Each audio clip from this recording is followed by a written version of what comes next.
Yeah, welcome into the Monday edition. Robby and Rexrode, 102.5 The Game. Robby Stanley, Joe Rexrode, Ian Safar here with you on this Monday morning. We are presented by Green Ventures Landscaping for homes and businesses that want to stand out, not blend in.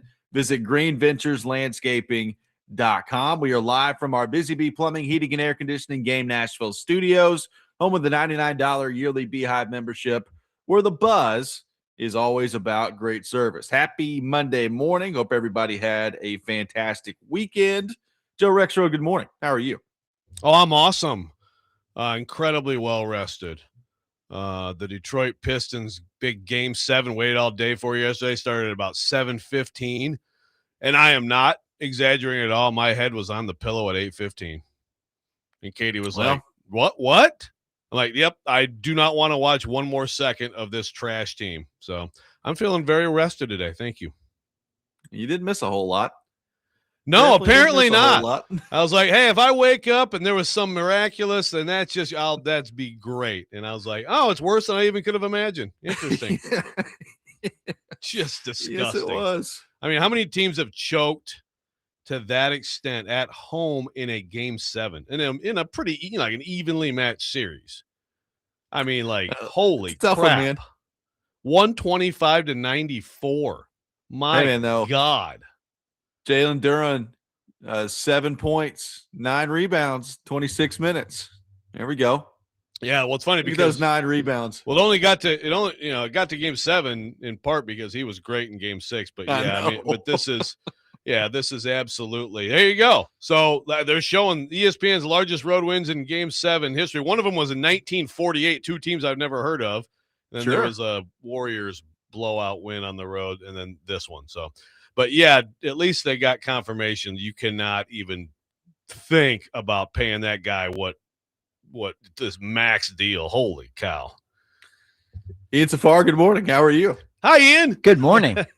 Watched no Amazon for me. So, yeah, no hoops. That's right. You hate Amazon. All things Amazon are out. So I didn't get a chance to watch much basketball this weekend. I did watch Nashville SC last night, though.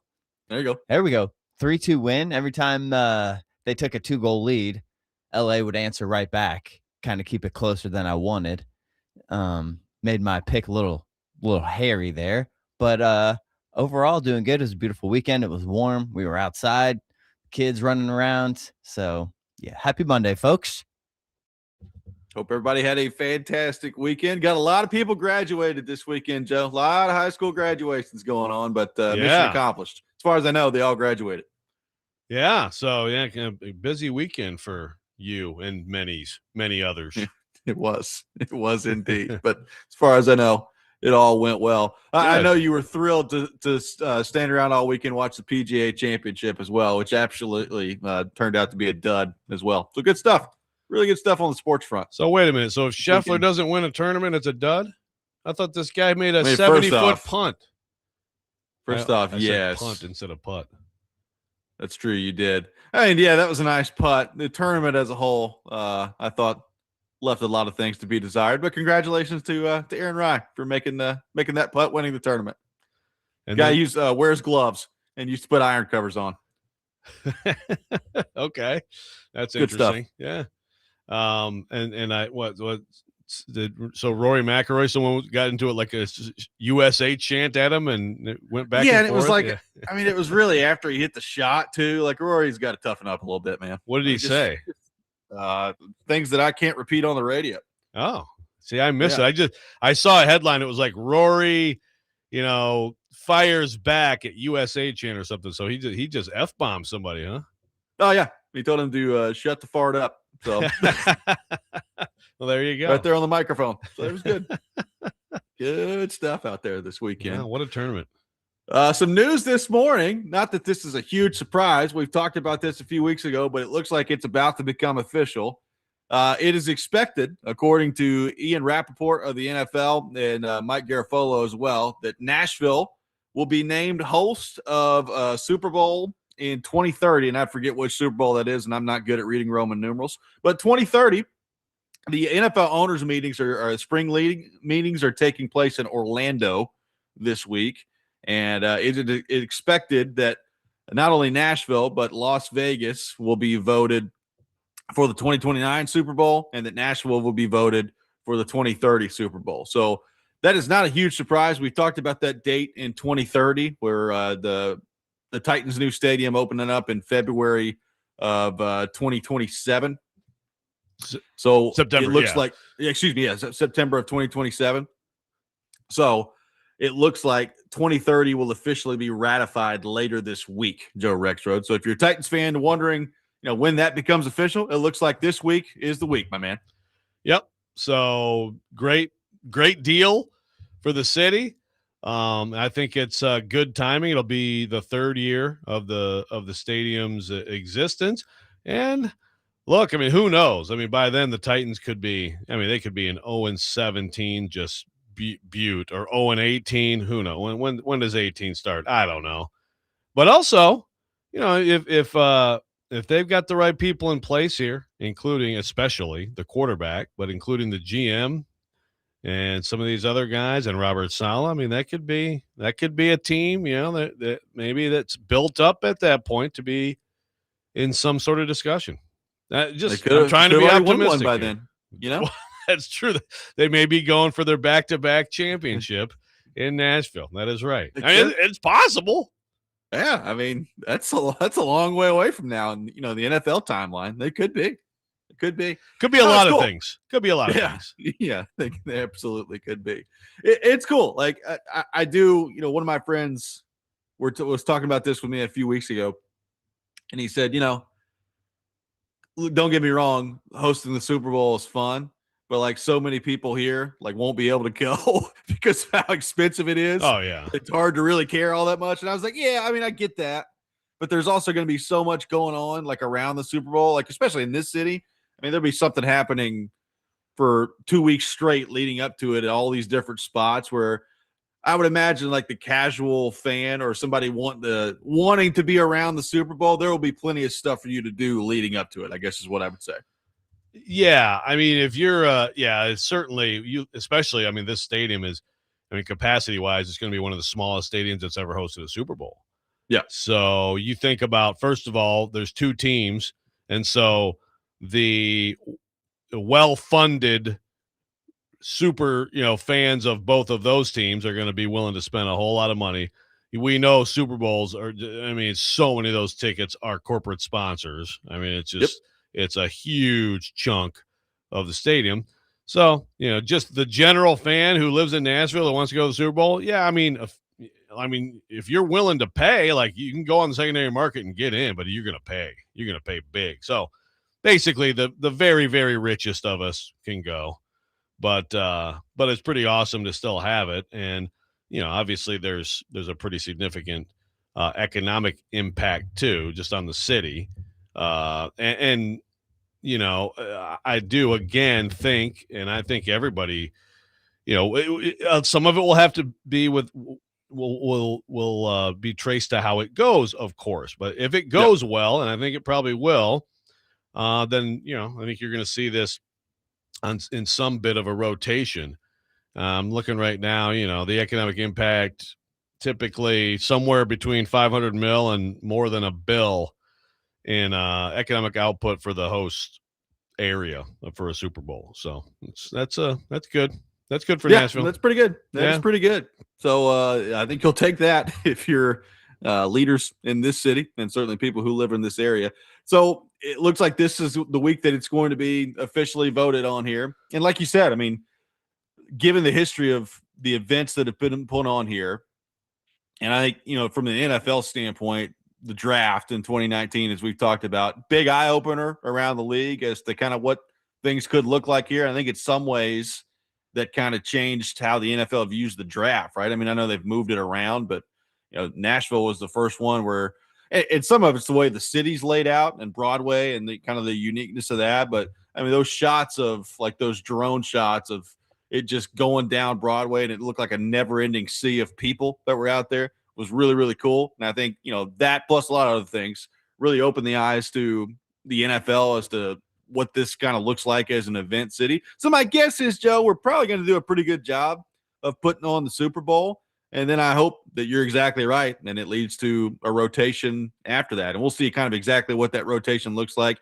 and how many places / stadiums are involved in that rotation. But I have no doubt that the city of Nashville will do a good job putting this event on when that comes in the winter of 2030. Yeah, no, it would be very surprising, if not. Obviously, I mean, we being the city of Nashville have been adding hotel rooms at a rapid pace, so are we good there? Are the hotel costs going to be ridiculous? I mean, look, it's Super Bowl, so that's already the case, but there's still levels to that. Yeah.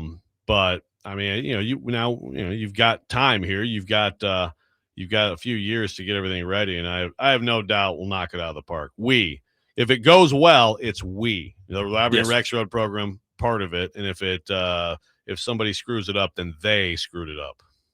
100%. That's how we roll. 615-737-1025, our phone number. 615-737-1025. We are off and running on this Monday morning. It sounds like that Nashville will be named the host of the Super Bowl in 2030. That being voted on later this week down in Orlando, Florida by the NFL owners. We'll take your thoughts, your reaction to that on our phone and text lines driven by WilsonCountyHyundai.com. Robby and Rexrode, 1025 The Game.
Robby and Rexrode, 1025 The Game. Taking your thoughts at 615-737-1025. Nashville expected to be named host of the Super Bowl in 2030 by the NFL owners later this week down in Orlando, Florida. Taking your thoughts on that at 615-737-1025.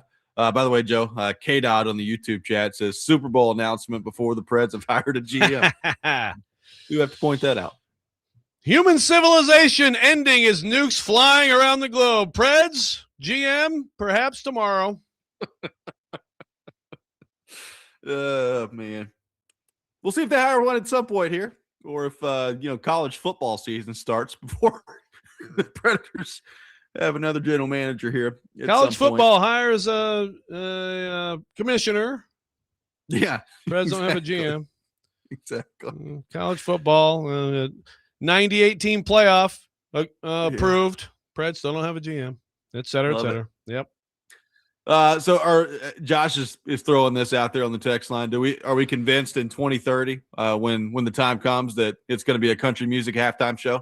Okay, when Nashville hosts Super Bowl. So yeah, I didn't understand his text. It says so 2030 means we have a country halftime show. I'm like, wait a minute, is it like are there certain years designated for types of music? But okay, he's just saying, yeah, I mean it should be a country show, but hopefully like someone good. For me, that would be a short list. Yeah. But I mean that seems to make sense, right? I would say it will probably be the headline of it. There's so many people that number one live here, but number two, it's the Super Bowl. Like you could probably bring in more people and it'd be more than just one person to do the halftime show would be my guess. I mean, is it at this point? I know she's had some sort of health issues or whatever. Like to me, like Dolly Parton would be ideal, but I don't know, like. She has been. Did she have like a residency in Vegas? But then she had to cancel some, or maybe because to me it's just very simple, right? Like if you can do that, but at least she should be part of something, if at all possible, right? I mean, that should be the one where fellow Hendersonville High School legend Taylor Swift steps out on the stage and does it, right? Well, I mean, seriously, like that would be. And I know. In that case, I'm sure she'd play something from long ago when she was more of a country artist. But yeah, I mean, I'm sorry, a Taylor Swift, Miley Cyrus. Haley, get out there. A Taylor Swift and Miley Cyrus. Taylor Swift, Miley Cyrus combo halftime. Is that crazy? Is that like are their stars too big to combo that? I don't know. It's a good question. I mean, because that'd be pretty badass. K-Dod says, get all the country music stars that have honky tonks out there to do a joint halftime show. I mean, the halftime show can only last so long. Right. I mean, if we're doing everybody that has a bar in downtown Nashville, we'll be there all night. Get Kid Rock out there. We are the world. Just do like a big, that's Kid Rock out there. That's what we want. How many country music artists now like don't have some sort of bar that they purchased in Nashville? Yeah, if you're a country music artist and you don't have a bar on Broadway, you're kind of a loser. Yeah, apparently so. Why don't we do? Like, wow, all of them have one. Yeah, great. Yeah. Why don't I had an idea and I just forgot it. Sorry. What about? Oh yeah, I know. How about a little FGL, but with Ray Rob reprising their Ray will probably be actually might be looking into being a country singer by then himself. It could be. So who knows? That might actually work out well. There's a lot of possibilities. I mean, it is. I would remind people, and this will be, I guarantee you, like leading up to this, the line that gets thrown out ad nauseum, because people are going to be like, "Oh, so it's going to be a country music thing." Everybody will say, well, it is Music City. It's not just country music city. It's Music City. So you can do a lot of things. Who knows? Maybe Creed finally gets their moment in 2030. That's what I'm rooting for. Yeah. I mean, like, think about that. With Music City, all types, and the sacrilege of Creed being the representative of music. If there are aliens among us, which apparently, there's signs that there are, like, that's when they'll kill us all. When it's like, oh, the human music is represented by this band right here, kill them all. Yeah. Jess, I like Jess's suggestion, a Johnny Cash hologram singing Ring of Fire to pay homage to the old stadium. Okay. I mean, Yeah. I think some kind of nod to Johnny Cash would be pretty awesome. No, that's fine. I have no issue with that. Who is officially like? Is there a specific person whose job it is to really select the halftime show for these Super Bowls? Is this a committee? How does this get done? Well, Jay-Z has been, right? I mean, so they actually did hire Jay-Z in some capacity in a few years ago. So I don't know if that's like a lifetime commitment or if that's like there's a contract on that. But like, I mean, he picked Bad Bunny. People were very mad at Jay-Z. So, okay. Yeah, Brett Lemon, doesn't the artist have to pay? I've heard that the artist has to pay to perform.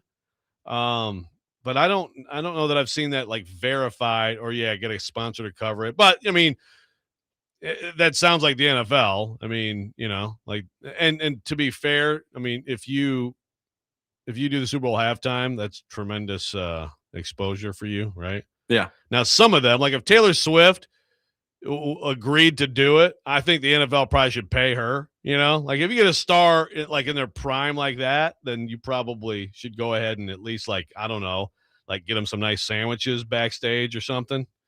But yeah, there is something to that, I think, Brett.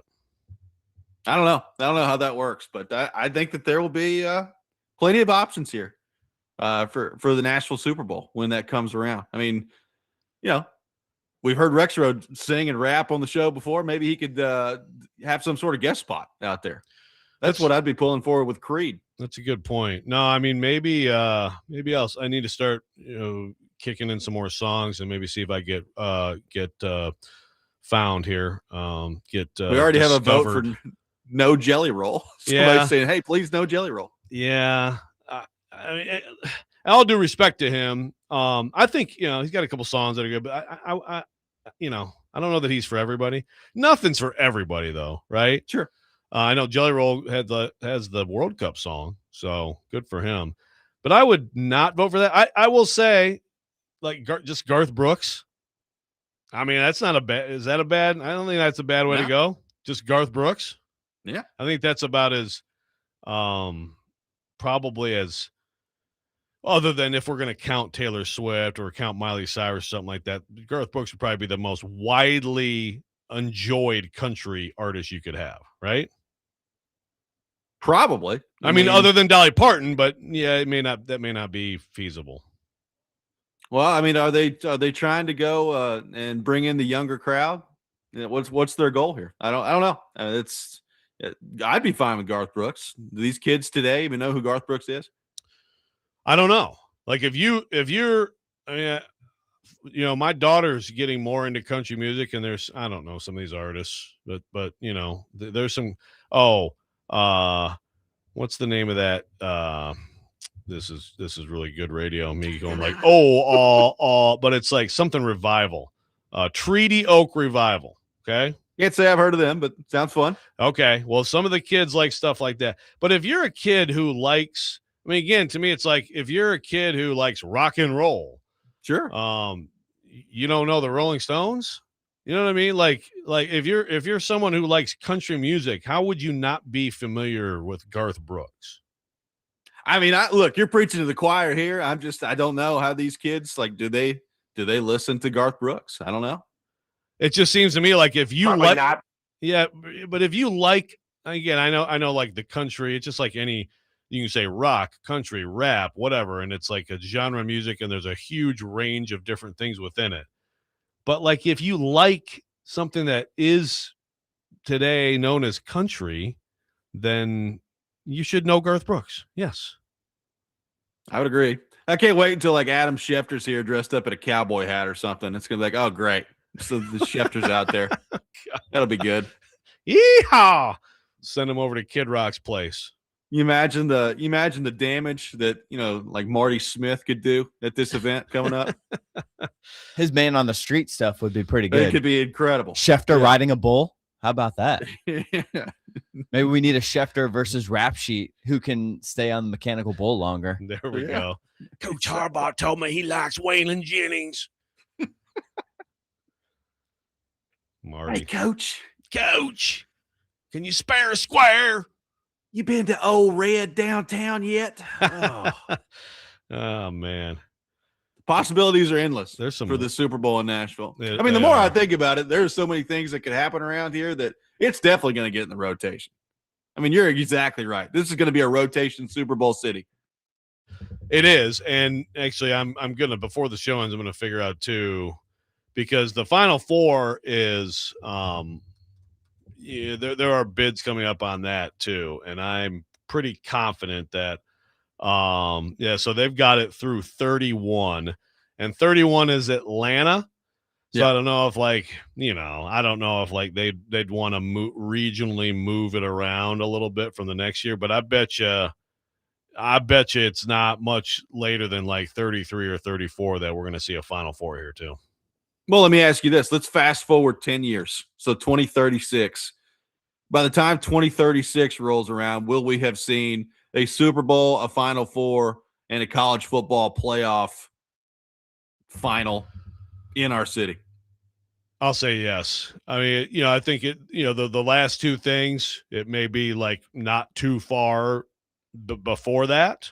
Okay. But I'm going to say yes, because with the my God, the college football, I don't think those are too far in advance. They can't even figure out year to year how many freaking teams are going to have their playoff.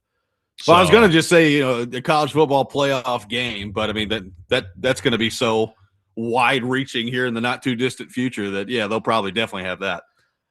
Yeah, I mean, exactly. Like, who the heck knows how it's all going to look? It should be campus sites. It should be almost exclusively campus sites, and then like a championship game. But yeah, so you've got the next four: Allegiant, Superdome in New Orleans, Raymond James Tampa, and then the Hard Rock in Miami back there in 30. So yeah, nothing decided after that. I bet you Nashville's not far behind. 615-737-1025 is our phone number. 615-737-1025. We'll take more of your thoughts on Nashville expected to be voted the Super Bowl host in 2030. Plus a question I've got for Titans fans, for Predators fans that I want to throw out there as well. We'll get into all that. Robby and Rexrode, 1025 The Game.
Welcome back in, Robby and Rexrode, 102.5 The Game.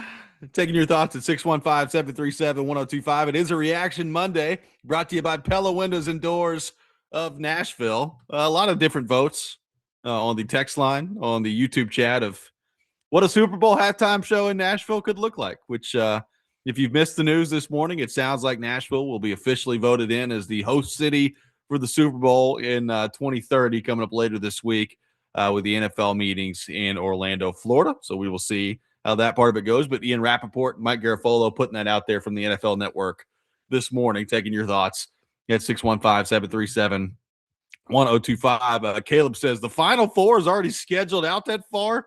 Geez, I was hoping for a Final Four sooner than that.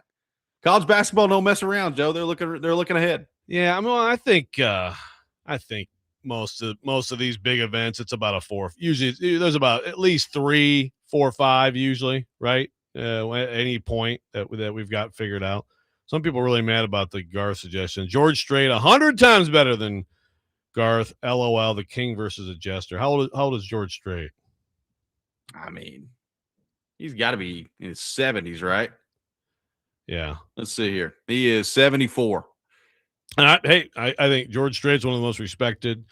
I mean, listen, Alabama singing Dixieland Delight, right? I mean, again, I don't like that much country music, but my dad was a big Alabama fan. I mean, that song is a great song in any genre of music, right? Everybody can agree. Sure. Can they not? It's about Tennessee. Yeah. Why? What? Absolutely. Put them in. Josh says his niece loves Garth and Dolly, and she's 11, so good for her. Okay, that's parent. That's actually reassuring to hear. Yes. Right there. Yeah, everybody. A lot of people like the obvious choice is Morgan Wallen. Is it? Is that the obvious choice? I mean, if you're going by like modern day country music star popularity, yes, right? It is at this the obvious moment. choice. Is that the way they're going to handle it? I don't know. Yeah. 3-6 Mafia. There we go. You voting no on Morgan Wallen? I mean, look, I've heard a couple songs, and it's like, okay, I don't like country, you can vote whatever you want to vote. I'm just asking. It sounded like that was a no from you on the Morgan Wallen front. I would vote for country artists who have songs that I like, which would be Dolly Parton, which would be The Hologram of Johnny Cash, which would be Alabama, and Garth Brooks. Hank Jr. How old is Hank Jr.? Can we get Luke Bryan to sing the national anthem? I mean, we have listeners who think that's like the greatest one. I know. We have some listeners that don't like that one either. Hank 76. Hank 76? Is he? Okay. I mean, obviously Hank, the football, the Monday Night Football history and everything. That's true. It kind of makes sense. Kind of get in there, I just think there's going to be plenty of options. I think you could do. I don't think it necessarily has to be just a straight up country music thing. It doesn't have to be. Well, look, the obvious pursuit, I think, and I think they've already tried, right? And it hasn't worked out. But she's also been on a world tour. The obvious pursuit is Taylor Swift, right? Yeah, I mean that's it's tied to Nashville, and again, I'm sure that she would. What her first album was, you would actually call it country, right? Yes, for sure. Yeah. So, and she'll hit some of that. I mean, that's like the dream, and I could see her like that would kind of make sense for her to do it then, right? So that might just take care of the whole thing. Maybe so. So. Willie Nelson and Snoop Dogg. Oh my gosh. I think I've told this story. Willie Nelson. How old's Willie Nelson? He's up there, but he's still doing stuff. He's in his 80s. 93. He's 93. He's still doing his stuff. 80s. So I think I've told the story before, but real quick, the greatest podcast mode I've ever heard was Jamel Hill's podcast with Snoop Dogg, in which he talked about one time hanging out all day with Willie Nelson, not that long ago. And they obviously just smoked weed all day, and then they went and got KFC.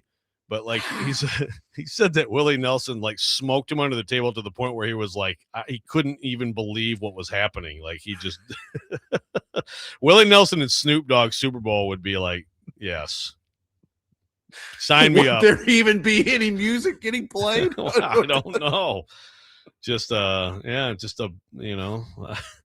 I smoke weed Constantly. Just them on there with a huge, like 6-foot bong while Cypress Hill plays in the background. I'm here for that Super Bowl halftime. Let's go.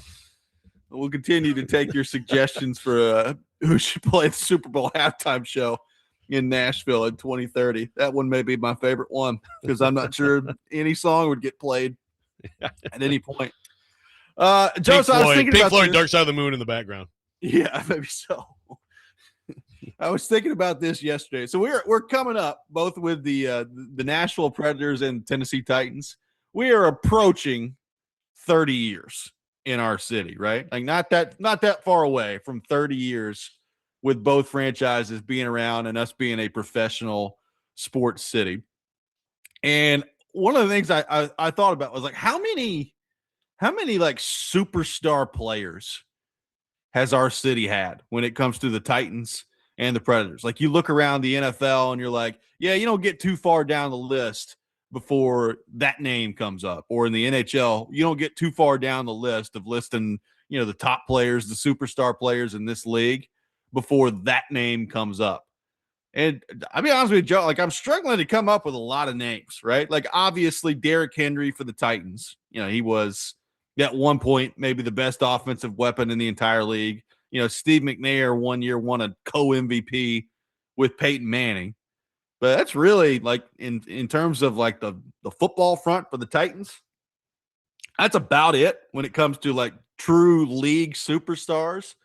I don't know that the Predators have ever, particularly like a homegrown one, I don't know that they've ever had like a true league superstar. Like Shea Weber's probably the closest one, and he's a defenseman. So it's just a little bit different. And I wonder like why that is, right? Like it should at this point as a professional sports city, should we have had more? Now, some of this, Joe, I think is, we can get into the draft part of this. Some of this is the Predators really haven't been bad enough to draft like that superstar top guy, which is true. They haven't. Some of this is, trial and error on like the Titans part of this, right? Like, they've drafted a few guys that should have fit this mold, right? Like I thought Vince Young for sure was going to be this. And after his rookie year, when he won rookie of the year, I was like, yeah, I mean, the Titans are going to have in 3 years one of the faces of the league.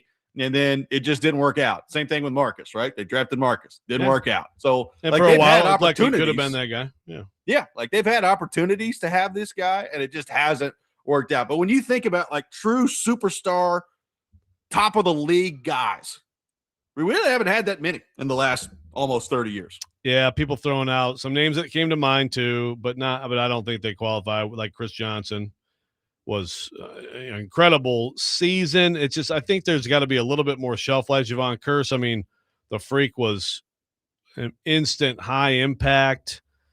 It was a huge part of that team making the Super Bowl, but I don't think that qualifies either. Like you said, yeah, with the Preds, you got Peter Forsberg pops in and you've got, I mean, Subban was a 3 years here, was a star, but he's not a superstar player, right? Like he was a really good player. Obviously, I think he did win one Norris in his career before he got here. He did, and was up for as a finalist for one in his second year here. But that doesn't qualify. And also, you're talking homegrown. Well, I mean, look, or I guess at least like the bulk of your career should be. You should be identified with, like, I don't know, like Subban. 10 years from now, people still identify him with the Canadians more than the Preds. You think? Yes, they do, and that's kind of what I'm getting at. A cup final here, but yeah, like, Peter Forsberg was here for 5 minutes, right? Yeah. So that doesn't really like. I mean, right now the Predators have a superstar. I mean, Steven Stamkos is unquestionably a superstar, but I think we all understand that when Stamkos is done playing, he is going to be viewed as a Tampa Bay Lightning, right? And he's at the back part of his career right now. So, I mean, you could throw those guys in there and they would qualify. I guess what I'm saying is they very few, when you look at players who you would identify as Tennessee Titans or players that you would absolutely identify as Nashville Predators. The list is pretty short. Yes. I think definitely I agree with Liam on Eddie George. I think he'd be right there. Like you could debate him. Someone else throws out Pecorine. Guy won a Vezina, took them. He was not here a for league long superstar. time. Though. Yeah, I mean, it's funny because I think earlier before the Stanley Cup final run, I mean, he was one of those goalies that people talked about for sure, right? And he won the one Vezina. Like you think about the Vancouver series in 2011, I think. Yeah. I mean, like he was very respected in the league. I think it's close, but I don't think it's quite there. AJ Brown is someone else that I would throw out. I would say he almost maybe made superstar status just after being here, right? So like it was could have been superstar that obviously they traded away. Someone throws out Vrabel. There you go. Yeah, maybe so. But like even AJ, like when AJ's career is done, he's not going to be identified as a Tennessee Titan. I mean, he's won a Super Bowl in Philly and came within a doorstep of winning the other one, and his best statistical seasons have been in Philly, right? Yeah. I mean, he's like the could have been, definitely could have been. Ed and Josh throwing out Bruce Matthews. Bruce Matthews, he is one of the greatest linemen ever play. First of all, it's very hard for a lineman to be a superstar. Yes. But second of all, his superstar years were with the Houston Oilers. Correct. And so, yes, it's the same franchise, but we're talking about the city of Nashville, Tennessee. Yep. 615-737. That was the end of his career. 615-737-1025 is our phone number. Throwing that out there, we're approaching 30 years with pro sports in our city. How many superstar players we had around here? And is it disappointing that we've not had more? We'll get into that coming up next. Robby and Rexrode, 1025 The Game.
Welcome back in, Robby and Rexrode, 1025 The Game.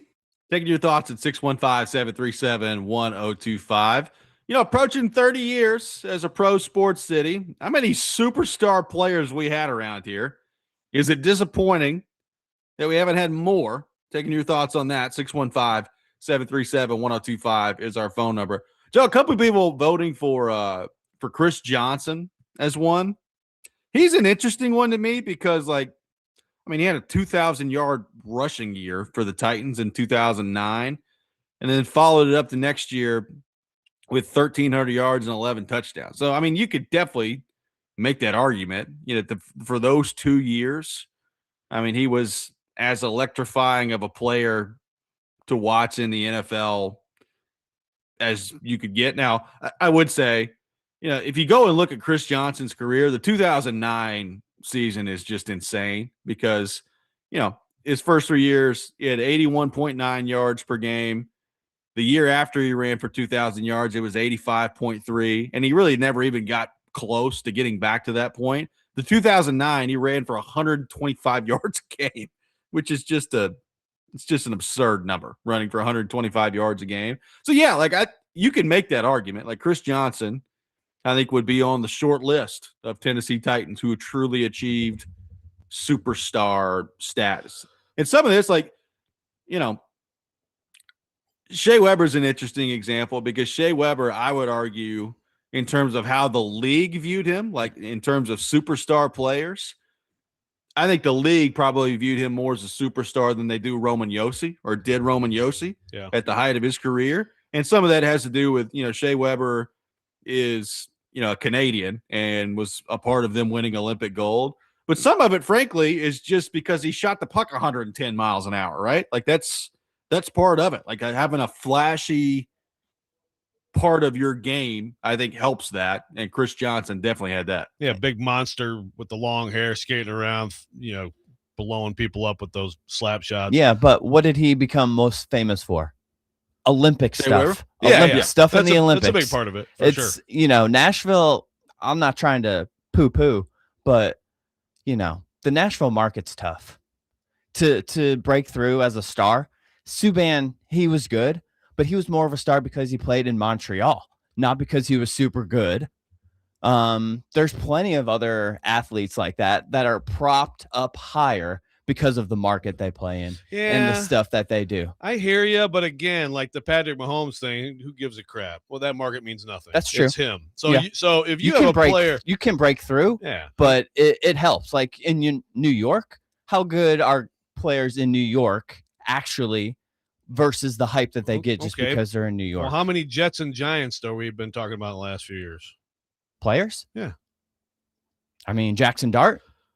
Well, sure. Everybody hopes he's the next thing, but he gets more hype than Cam Ward. I don't think Garrett. I think Garrett Wilson actually was when Garrett Wilson's been right, he's been incredible. I don't think he's been the wide receiver for the Jets. I don't think he's gotten any more attention because he's there than, you know what I mean?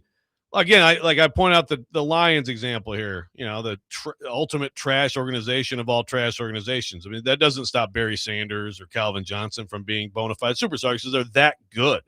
I still think it's if you're in these leagues, and I think especially the NFL, and you're that level of player, they'll find. Derrick Henry, when he was here, when he got rolling, it was still little Nashville, right? And the little Titans with their young fan base. But I thought the league talked about him an awful lot, man. Agreed. But he'll quickly be known as a Raven nationally, not as a Titan. Yeah, that's an interesting. Someone on the YouTube chat was asking about that, and it's 3 more years, playoffs. Is he more a Raven? Definitely if he wins a title or even maybe gets to a Super Bowl, then I think there's no question, right? Yeah. But that is an interesting question moving forward. It is. It is amazing. When you look at this over 30 years, we're talking about in the grand scheme of things, there's maybe 5 guys, maybe, right? If you really look at it, that have truly been league superstars. I don't know. I just feel like if it's the case, if that's the case over the next 30 years, I don't think Titans fans, Predators fans are going to be very happy with that, right? Like you need to start to find. And again, some of this is just bad selections and bad luck. It's particularly, I think the NFL is easier to identify some of that, right? Like when you get a first overall pick and you're the Titans and you take Cam Ward, well, he better end up being one of these guys, because if he doesn't, it's like, oh, okay. So you just took some dude at number 1 overall. But like the Vince Young thing is a perfect example, right? Like Vince Young came off maybe the greatest performance we had ever seen in the history of college football in a single game, right? Going back to that Texas USC national title game. And then he gets drafted here. There's all this excitement around him, and he goes out and he wins Rookie of the Year. And it wasn't perfect in his rookie year, but by the end of that season, that was, when you look back through the history of the Titans franchise, I still might argue that after Vince Young's rookie season, that was the highest level of superstar that they've had, just from the attention, from just how people were talking about him. Yeah. And it's hilarious to think about it now because it completely just totally fell off after that. But you're talking that combo of 2 years in a row where he went from maybe the best single game performance we had ever seen in the history of college football to Rookie of the Year in the NFL. And it was like, yep, Titans have found their guy, right? Like that's what it was. And then it totally changed after that. Yeah. No, he absolutely would have been star of stars in this league here with the Titans if he would have been what he should have been, really. Yeah. I do think A has a point here, though. He says, I don't think it was a Tennessee thing. How many true superstars does any franchise have in the past 30 years? Tops, maybe 2 or 3 per team? Because I just started thinking in my head of some of the better franchises, you know. And I think he's probably right. Like, again, the crappy Lions, I guess you could throw Stafford in there if you want 3, in the last 30 years. I mean, how many superstars have the Patriots had in the last 30 years? I mean, they've had Brady. I guess you count Randy Moss. Yeah. Right? Yeah. You can give him Randy Moss. Hall of Famers, do you just include those as superstars? Did Seymour? Gronk's a good one. If you're in the Hall of Fame, does that make you a superstar? I don't think it necessarily so. makes you one. Yeah. Like I do think there's something to what, like Joe said it earlier, and I would agree. Like you can be an elite offensive lineman and be pretty boring, and it's pretty hard to be a superstar at that point, right? Yeah. Like people have thrown out Lawan in this discussion, and although Robby did anoint him the face of the franchise, I did. I don't think, he was a great player. He had a couple great years. He's a huge personality. He's probably more of a superstar now, right? Probably, yeah. So not quite. But for a lineman, if he had 10 years of that, of the 2-3 years where he was like really like up there among the top, handful of tackles in the league, then maybe you would be talking about that.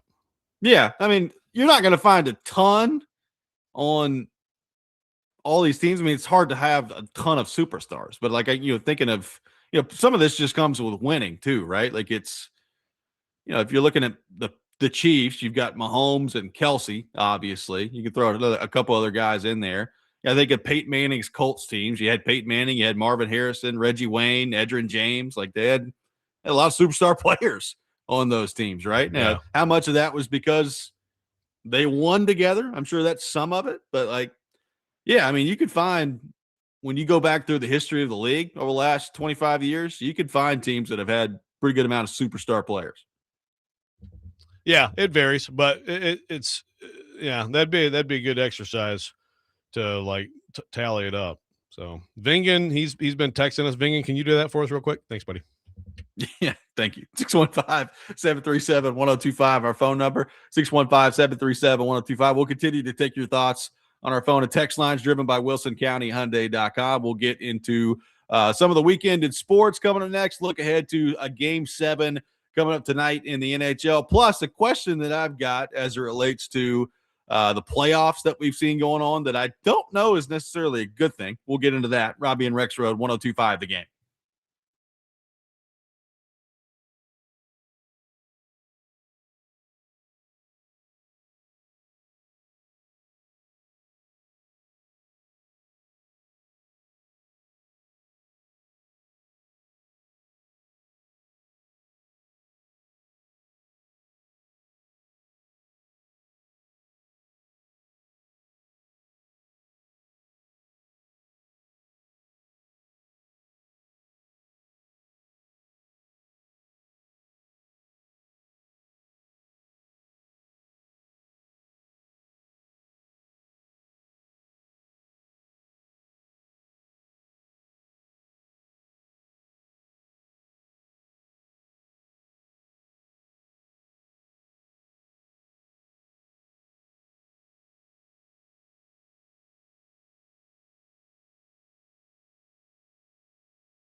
Hour number 2, Robby and Rexrode, 102.5 The Game. Robby Stanley, Joe Rexrode, Ian Safar here with you on this Monday morning, presented by Green Ventures Landscaping, outdoor patios, landscaping design, lawn maintenance, and more. Check them out at greenventureslandscaping.com. We are live from our Busy Bee Plumbing, Heating, and Air Conditioning Game Nashville studios, home of the $99 yearly Beehive membership, where the buzz is always about great service. We will have the Rex Rant with Joe Rexrode coming up later this hour. Cory Curtis from News 2 will be with us for his weekly visit at 8 o'clock. Looking forward to all that.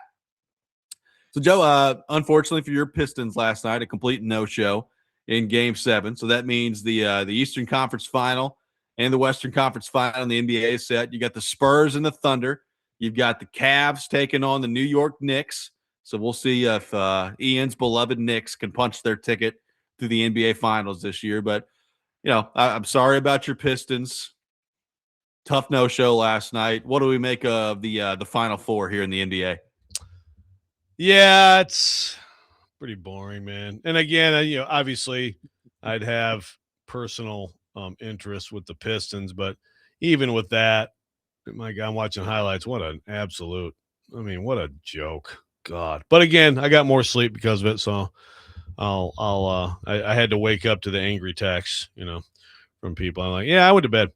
But the Final Four, I'm excited about the West, and I'm bored with the East. I'm just rooting really hard for the Knicks. So I'm on Team Ian right now. And the thing is, I love Donovan Mitchell. He's a great player, and so it's cool to see. And you know what? I also shout out to Dan Gilbert.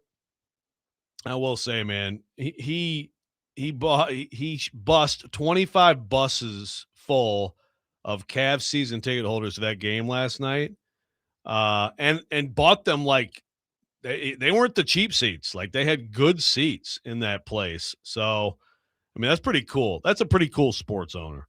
So I give him some credit. I just can't stand James Harden. If it weren't for James Harden, then I could root for the Cavs. I just can't, and I don't want to watch him play anymore. And now we have to watch him play at least 4 more games. But either of those teams is going to get destroyed by either of the West teams. So this is the championship series right now. Spurs, Thunder, and I'm hopeful that the Spurs can make it a series. I don't know, man. The Thunder is just – it's never good. I think this is sort of like the Patriots a little bit. But it's never good when you have a dominant dynasty type team in a league and they're boring. And I know Thunder fans will be like, well, go watch us. You tell me that's boring? It's just because SGA and the foul merchanting is I just can't stand. Again, that's James Harden. That's too. Back-to-back MVP, SGA, but my man. Back-to-back MVP. And he deserves it. He deserves it. But also, And it's the smart thing to do. I'm watching Cade Cunningham during this postseason. I'm like, hey, man, are you watching James Harden every time anyone comes near him jerk his head back? Because it works. Sometimes he gets fouls on you when you didn't touch him. You might want to add that to your game, but I respect that he doesn't. I respect the people who don't do it. SGA, I can't respect jerking your head every time someone gets within 4 inches of you. But even with that, he's an incredible player. And he's a dominant player.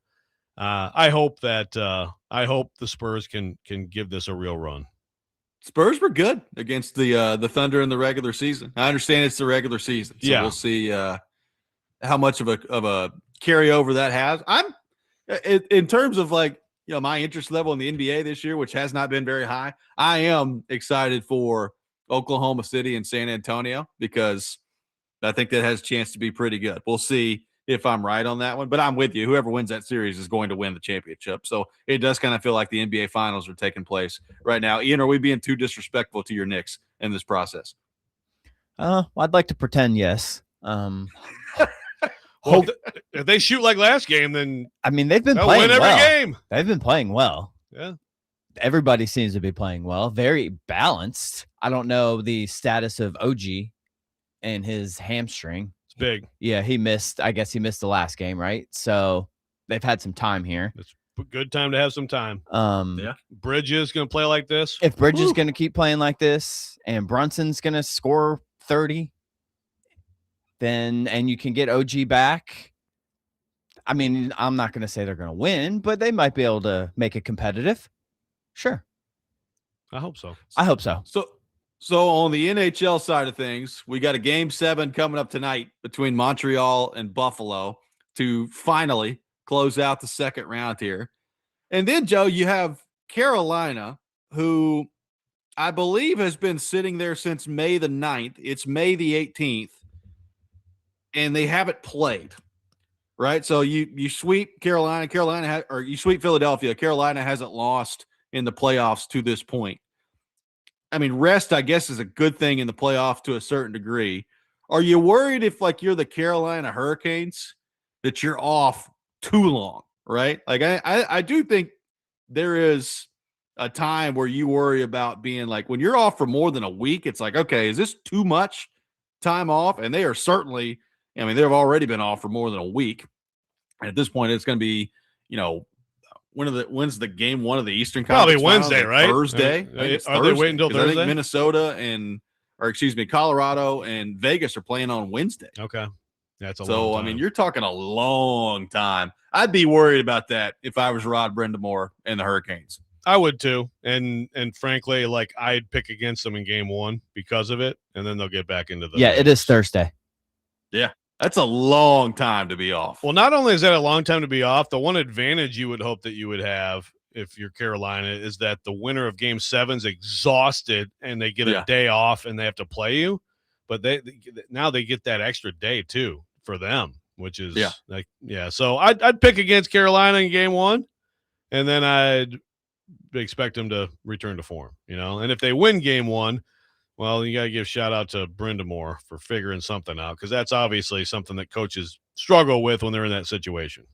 Yeah. I mean, look, from an injury, part of being successful in the playoffs, not the whole thing, but part of being successful in the playoffs, and especially the Stanley Cup playoffs, is being able to navigate injuries, right? And being able to stay as healthy as possible. Well, Carolina has maximized that because they've played 8 games, right? So it's, the wear and tear on the body, if you're the Hurricanes, basically hasn't been there in the playoffs to this point. I just wonder if you're off for that length of time, can you find it again? Like Elliot Friedman was talking on the 32 Thoughts podcast about Ottawa in 2007 when they got to the Cup final against the Ducks. They were off forever before that last series against Anaheim in the Cup final. And look, Anaheim was a wagon that year. They had a bunch of legends on their team. They probably would have won anyway, but they just totally destroyed Ottawa in that Stanley Cup final. And a lot of the Senators players after it were like, yeah, we were off too long. Like, we just could not find it again. And, you could say that's excuse making if you want to, and maybe some of it is, but I do, like, if you're Carolina, you've played so well in the playoffs at this point. I think it's going to be hard to ramp yourself back up early in the series. And if you take too long to get back there, you're going to be facing a deficit in that series. It may be hard to overcome. So I'm interested to see how quickly they can get back up to top level, because I don't think it's going to be in game 1. Yeah, I completely reject, like, we never got it back because of our long delay. Like, at some point, the other team kicked your butt, man. Right? Like, again, early on, I'm with that. One game in both basketball or hockey, I think that's a viable thing. I really do. But you go into like these conference tournaments in college basketball. A lot of times it's like the team that played the lower seed played one day and they got the feel for the court and the rims and they beat the higher seed the next day. Whatever, something like a one game thing, that's fine. After that, I mean, it's like, come on. I mean, if a whole series went and you couldn't find it, I think that's, you're just searching for an excuse. Ed, by the way, says OG full participant.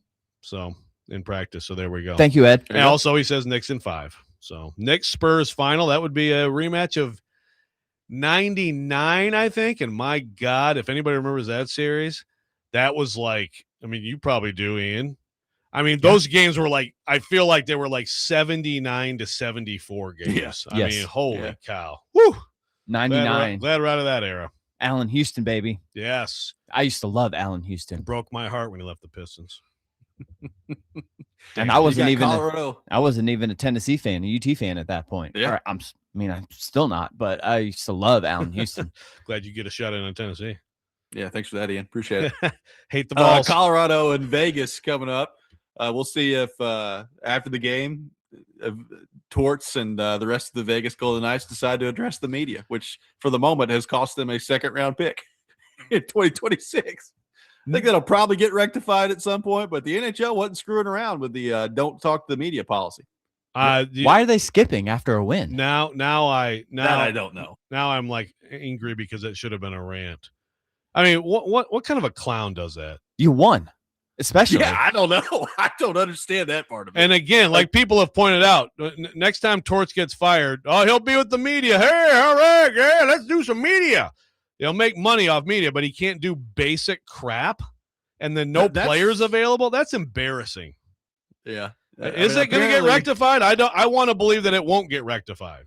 I think it probably will. But apparently, I guess there's some thought that maybe they were upset about like the Braden McNabb suspension or something, so they just decided not to do it. But yeah, I mean, so screw the local media trying to cover your game. Like, I mean, yeah, I mean, also at Ian's point, man, you won, man. Like you're going to the Western Conference Final. It's not like you're going to be tossed a bunch of hard questions while you're up there. So, coach, how's it feel like to win and get back in the Western Conference Final? Yeah. So go fart yourself, Torts. 615-737-1025, our phone number. Titans OTA is coming up. What are we looking for? What are the top storylines? We'll get into that. Robby and Rexrode, 1025 The Game.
Welcome back in, Robby and Rexrode, 102.5 The Game.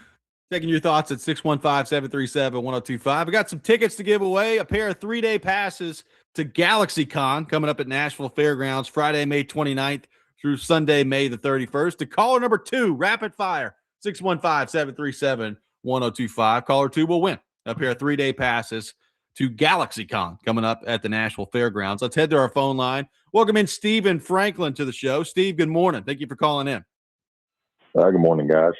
Hey, that's really been hard for me to stay interested in the NBA playoffs. Last night was the 18th game. Was decided by 20 points or more. For the NHL playoffs, it's been lots of overtime games and very, very exciting. I just wanted to see what you think attributes all the blowouts. And you're supposed to be the 16 best teams in basketball. Also, superstar player, what about Paul Correa for the Predators when he played? I know he wasn't here long, but I thought he was a pretty big superstar. That's all I got. Thanks. Thank you, Steve. Appreciate it. I mean, Correa is a good one, Joe. I mean, on the one hand, you certainly don't identify, Paul Correa as a Nashville Predator when you go back and look at his career. You do not. But, I mean, in terms of like this franchise, it's pretty darn important. Number one, him deciding to come here. Because I think that was a huge deal at the time, and he played great while he was here. So, I mean, I could definitely listen to that. I mean, it was a short tenure, but he was a superstar player while he was here for sure. Yeah, so, it just kind of depends on your parameters or what you're talking about. But I don't identify him with. It's like someone throw out Randy Moss. He was here. He did play for the Titans. It's true. So you could do that. So a couple of things on what he said Julio there. Jones. Yes, absolutely.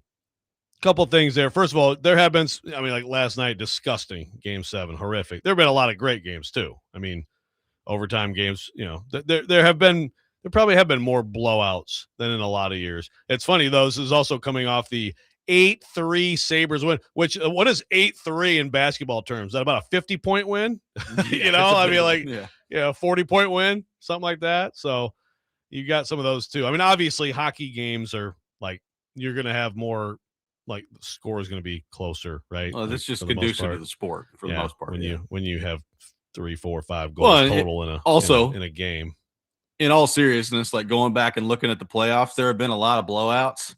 Let me pull up just the Oklahoma City Thunder. Yeah, I mean they've destroyed, exactly.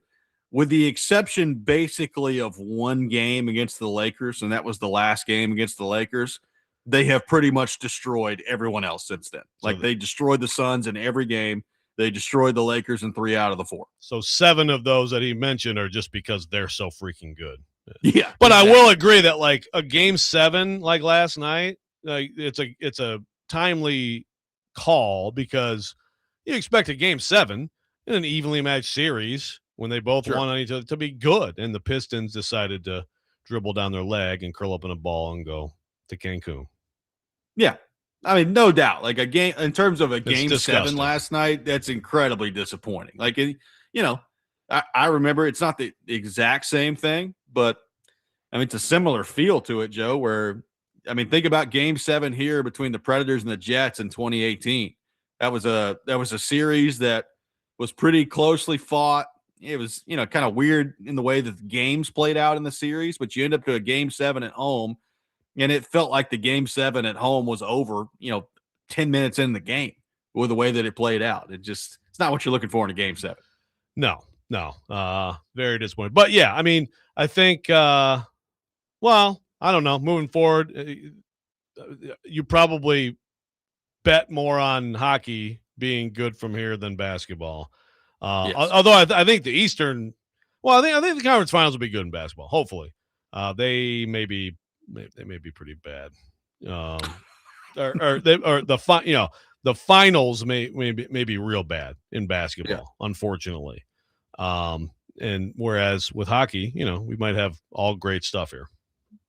So the Titans are kicking off OTAs this week, Joe, and you got a new coaching staff coming in, so you got some time here to work with that. You've got obviously a lot of roster turnover this offseason that we've gone through. What some of those things are going to look like. And again, these OTAs are voluntary, so you have to keep that in mind. Mandatory minicamp is coming up next month, so we're not at that stage of the offseason yet. So it's a long way of me saying there's a lot of limitations on what this time of year actually means in the grand scheme of things. But as long as we establish that beforehand, I think we can probably operate from there in a good place of understanding. So with OTAs kicking off, what are you most curious about this week when it comes to the Tennessee Titans, Joe Rexrode? Well, what's Cam Ward's role? I mean, he's been throwing, right? Yes. He's been throwing. So what's he doing? I guess I'm interested to see like what kind of what is he having guys do in an OTA? Like you get to the mandatory mini camp, that's a little bit more. That's everybody or just about everybody. This thing is not that. If it's based on what we saw with the rookie mini camp, he might be, I don't know, might be really like, let's not do much at all here. So I guess how he looks at it is something I'm interested in. And then, if there's anything that really stands out, if that can even be seen, I guess, wherever media is standing in whatever county they're observing from. But I mean, there's not much. I'm scrounging, I'm scraping the bottom of but basically Cam Ward. And, I guess if there's like some cool Cam Ward to Carnell Tate stuff going on. Yeah. But, I mean, it's pretty worthless. I mean, to be totally honest with you, it's a very little value in my life. It is a very little value. I mean, I guess the most interesting part, number one, is Cam Ward and like what's his involvement level. I mean, two, beyond that is you do have a new coaching staff in there. So part of this is, you've got 10 possible dates here with these OTAs to get some level of work in. And I don't think that this is, the OTAs aren't going to make or break the Titans season coming up. But, I think given how much different the roster is from a year ago, I think the more you can be on the field together and get off to a better start, and just in terms of like knowing what you're trying to get accomplished out there and on the offensive side of things, knowing exactly the ins and outs of what Dable's got for you. And that, to me, that's the beautiful part about this time of year is you don't have to have everything figured out right now, but you can get a pretty good baseline where hopefully by the time training camp rolls around, you're a little bit ahead and you're not having to go through some of this remedial stuff and get up to date on some of that stuff. So look, I don't know who all is going to be there, who's going to be participating. Like, if you're Jeffrey Simmons, probably no reason for you to be in, right? We saw last year, and I understand it's a new coaching staff, but I don't need to see Jeffrey Simmons in OTAs. I don't need to see, a lot of and if people are going to be talking about the offensive line, like I'm not sure how much offensive line work is going to get done in the OTAs with no pads on and all that stuff. So like, it's just that part of it's very limiting. The one piece of value that I think really gets from it is, getting on the field with a new coaching staff and starting to get a feel for what exactly their expectations are and how they're going to run things. But Joe, to your point, that's about it, man. Like it's very limiting in terms of what it actually means when the regular season comes around. Yeah, there's internal value for sure. There's very little external value. It will still be sold around the league as, ooh, look at this. But it's just, there's not much to glean from it. I will say that I'm with you. Like if Jeffrey Simmons isn't there, fine. But I think it'd be cool for him too. I still think it's a good thing when veterans and stars decide to come to these things, especially when there's a new coaching staff. Why not? I mean, I don't like. Is it if it's not like disruptive to your like training regimen, and to me, it's like you can work that out. Why not show up? Sure. Yeah, I mean, in a perfect world, I'd love to see him there. I guess what I'm saying is I'm not going to be upset by it if he's not. Totally agree. Yeah. Some people will. I promise you. Yeah. 615-737-1025 is our phone number. More of your thoughts to get to on the Titans. We'll take your questions on the Titans on our phone line, and our text line is driven by WilsonCountyHyundai.com. More coming up next. The Rex Rant at 7:45. All that ahead. Robby and Rexrode 1025 The Game.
The 615 Open Golf Tournament might be sold out, but you can bid on all kinds of awesome experiences to directly support Folds of Honor at 615open.com/auction. Once again, that's 615open.com/auction. Welcome back in, Robby and Rexrode, talking Titans and OTAs, our football offseason coverage brought to you by Tennessee Brew Works. Locally brewed, community-driven, Tennessee Brew Works, the official craft beer of football offseason coverage here on ESPN 1025 The Game.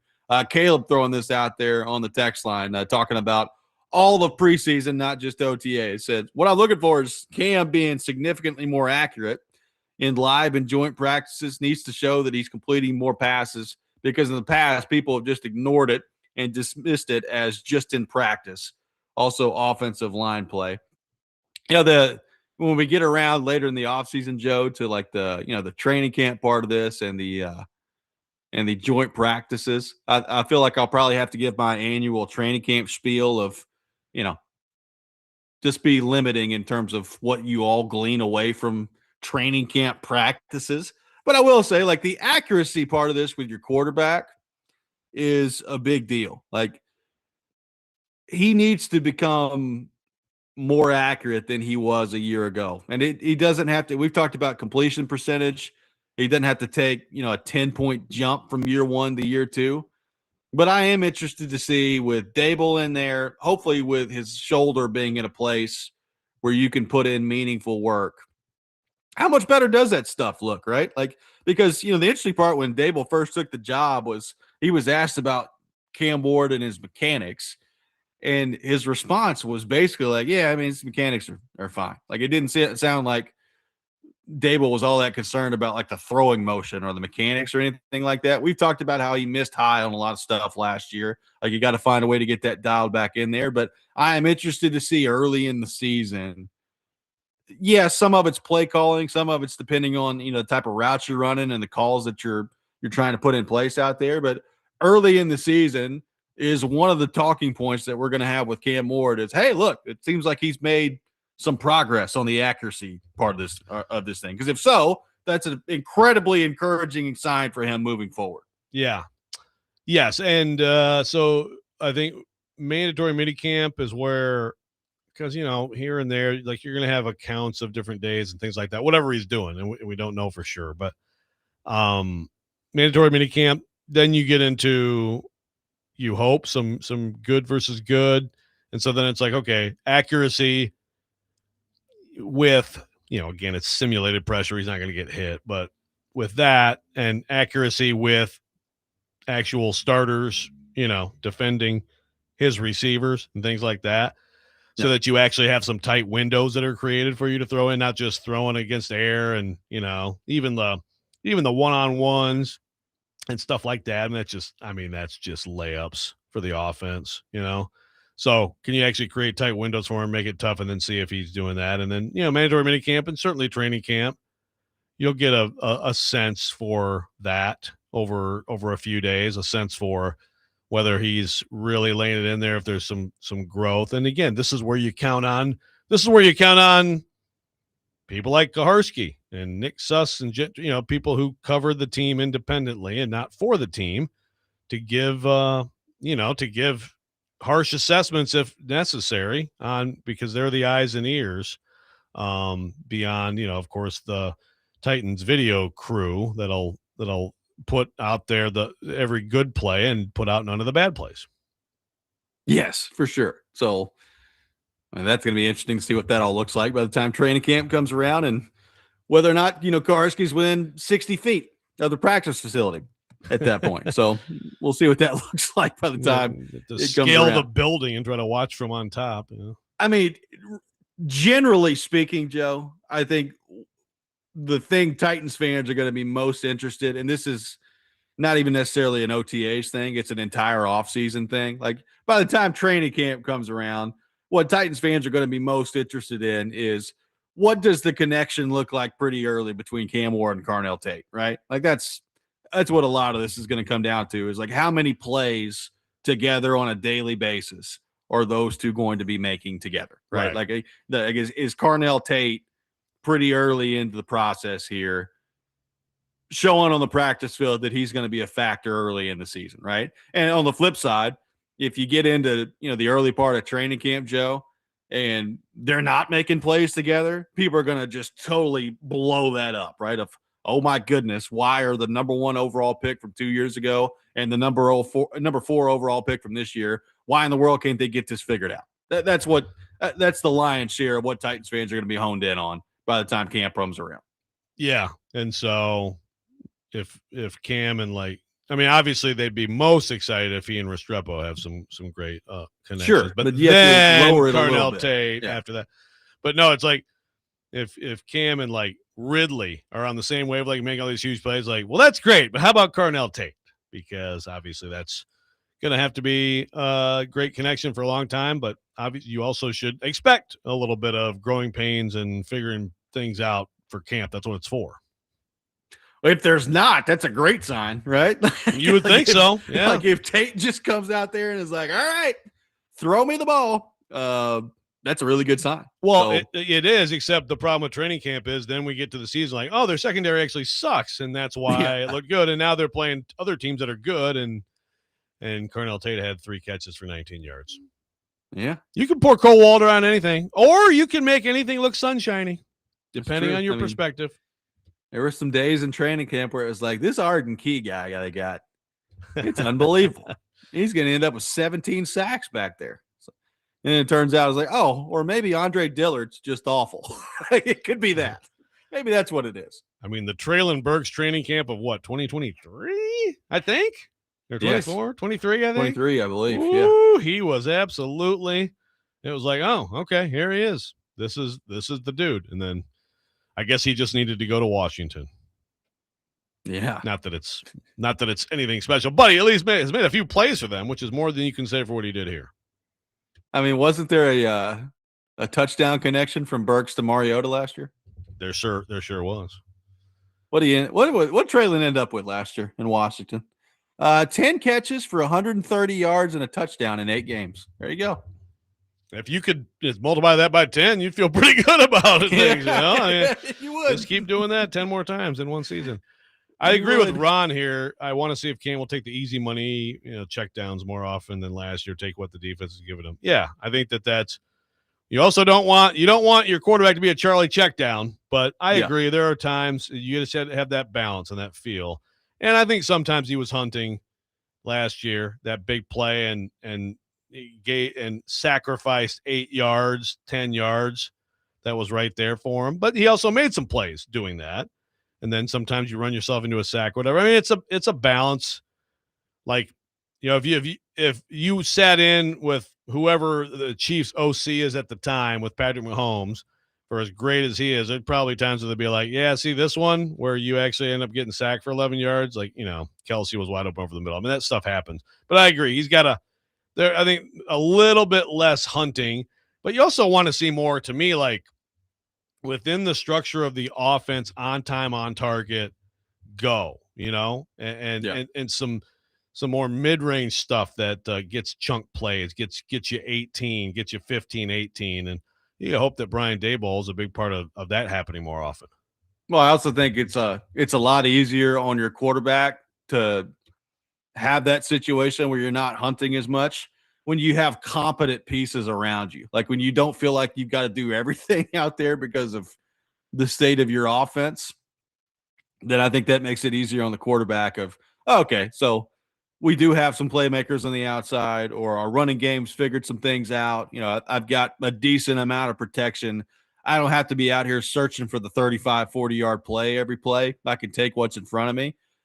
I do think there's something too, like at some point, if you're a quarterback and it's going as poorly as it was going last year offensively for the Titans, particularly in the first half of the year, where you're just like, well, good Lord, I'm going to have to try something because otherwise we just have no chance. We're not going to score any points if I don't try to make some plays. So if there's some level of competence on the rest of the offense, I think it makes that part of it easier on the quarterback, Joe. Yeah, well, and you also just described why defenses are so important to quarterbacks, because when you feel good, it's all of it. The game pressure is a real thing, and it's on both sides of the ball. And when you're a quarterback and okay, we go 3 and out, we punt, I'm getting it right back. Right. I don't have to. My defense is, they're keeping them down. We don't have high pressure. I don't have to make everything happen. I just let's get down and get a field goal. And if there's something there, we'll take it. But I don't have to be a hero. And so that's certainly what you hope. The offensive line's my big question in terms of their support for him this year, that interior of the line. But I feel pretty good that the defense and Dayball are both two things that are going to help him. 615-737-1025, our phone number. We'll have the Rex Rant with Joe Rexrode coming up next. Cory Curtis from News 2 will be with us at 8 o'clock for his weekly visit. All that coming up. Tune in for the Indy 500 race on 1025 The Game this Sunday. Coverage beginning at 10 a.m. Brought to you by Twin Peaks, home of the 29-degree beer and the Borchetta Bourbon Music City Grand Prix as well. You're listening to Robby and Rexrode, 1025 The Game.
Sometimes he wakes up on the wrong side of the bed. And sometimes he's just, well, Joe. Awkward moment. Let's do it. This is the Rex Rant, now on Robby and Rexrode. We're just out here trying to cover your sports teams. You imagine the damage that, like Marty Smith could do at this event coming up. Coach Harbaugh told me he likes Waylon Jennings. Willie Nelson and Snoop Dogg. Oh, my gosh. And I was out there covering this, and there was so much weed smoke, I was high out of my mind. My joints are all fine. Get Kid Rock out there. We are the world. Taylor Swift and Miley Cyrus. Them on there with a huge, 6-foot bong while Cypress Hill plays in the background. I'm here for that Super Bowl halftime. Let's go. Hey, Izzo, don't bogart the bong. Marlins, baseball, home run, stolen base. I know some baseball words. It is time for the Rex Rant, brought to you by Rapid Response Generators, power when it matters most, and served by the Wine Cellar in Hendersonville. Joe Rexrode, the floor is yours, my friend. Lovely matchup there. We contributed a lot today with our earlier conversation about Super Bowl halftime acts, which we may have to bring back for the people. If you have any thoughts. Question of the day. Sorry, Chase, we stole your idea. All right, let's talk about well, first of all, Shams Charania yesterday broke the news that SGA is winning MVP. And people got mad at him, I guess, for ruining the moment. I don't know. Some people thought maybe he scheduled the tweet to go the same time as the release today or something, but he put PM instead of AM, and so who knows. But, first of all, just on that, oh, wow, what a moment. I mean, the whole league rolls its eyes, right? I mean, yeah, he's a great player. He's a foul merchant, whatever. He wins it again. That's great. I mean, what does he do? Does he crack a brief smile in response? I mean, everybody moves on with their day. Okay, SGA wins MVP, nobody's surprised. But even if this somehow, infuriated him, I don't give a fart. Sham's job is to report and break news. He broke the news. That's it. That's the job. So let's take that locally. So on Friday, we have our very own beloved Paul Kaharski breaking the story that Ramon Foster will be the new color commentator for Titans Radio, replacing the late Dave McGinnis. Now, how people feel about that Titans choice is a totally different topic. I will tell you quickly, I like Ramon a lot. I think he's good. I've heard mostly positive reviews on him doing this with Mike Keith and the Vols last year. He also played for the Steelers and not the Titans, so there's that. He's a Nashvilleian, so there's that. I think it's an interesting debate. But regardless, what's not debatable is that this is Paul Kuharski's job. How do people not get that? Titans fans screaming at him for, ruining the moment. This is a for-profit, competitive business, and you don't ever, ever not break a story so that someone can have a moment with a press release or the ceremony or whatever. You break the story if you can do it. He has his own website. He's trying to put food on the table, okay? You know what helps his website and helps his brand and helps everything for him? Breaking a story that everybody else has to chase, and it's significant news. That's absolutely something. If Paul Kaharski could do that every day, he would, okay? There aren't tons of opportunities for this for anybody on a beat. And so you have to do it if you're him. There's no question. There's not one millisecond of hesitation. Do you have it? Do you have a good source on it? You go with it. Right. Now, if you want to be mad at someone, I mean, you could try to figure out who gave it to Kaharski, okay? Get mad at that person. Whoever had that information, gave it to him, fine. But you sure as hell don't get mad at the reporter for doing the reporter's job. And now I need to possibly throw up for saying so many nice things about Kaharski. But I don't know. It just seems to me like if you're a Titans fan, if you're in media, but if you're even a Titans, certainly if you're in media, but if you're a Titans fan, who follows this stuff enough to interact with people who, other reporters and talk to, you'd think that you'd kind of know that and kind of get that, but alas, social media always disappoints. Well, I guess what was the expectation on what he should do with that information? Just sit on it until the Titans announced it? Is that what the it's the same expectation? Well, same thing with SGA. Let them have their moment. No. What does that even mean? I don't know. It's like, it's like, I think the idea is like, let someone announce it themselves, right? Like, let with SGA, it wouldn't be that. It'd be like the NBA. Again, who cares? Like that one is like, no one cares, dude. No one cares. But yeah, I mean, I guess maybe with this, it's like, let Ramon announce it or the station announce it. I don't know. Again, there's just no debate about this at all. Like, this is the job. It's very simple. So, but yes, I saw people screaming at him, quote unquote, digitally screaming at him on X. Yeah. And it's just, and of course he's out there probably saying nasty things back to them. And, it's like, Kaharski already is a jerk enough in his life for you to like just make up reasons for him to be a jerk again. Okay. Think of it that way.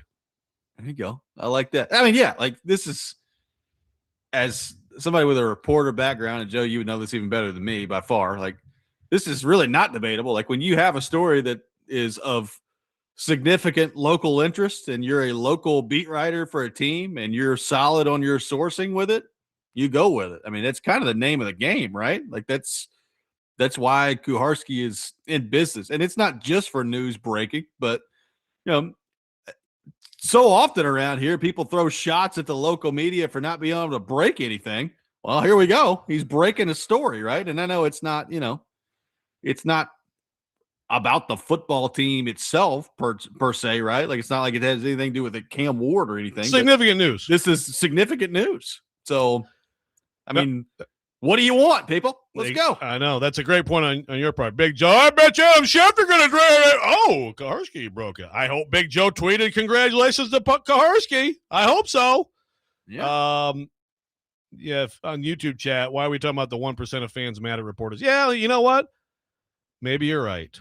And maybe this is why social media should die a quick, painful death. But again, like, when I go there and I see Kaharski having to yell at people yell at him and stuff, then I do take note of it. I don't know what the percentage is. I think you're probably right that it's a low percentage, and people are more so people are just talking about the choice itself, and that's I get it. I understand. I mean, that's an interesting topic too. I mean, to me, it's like, I mean, it is worth remembering that someone is a Nashvilleian, right?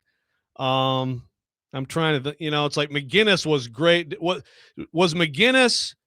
Was it so important? Obviously, he had been here a long time. He's here with Fisher, but he had been the head coach of the Cardinals. He was probably identified more with that, right?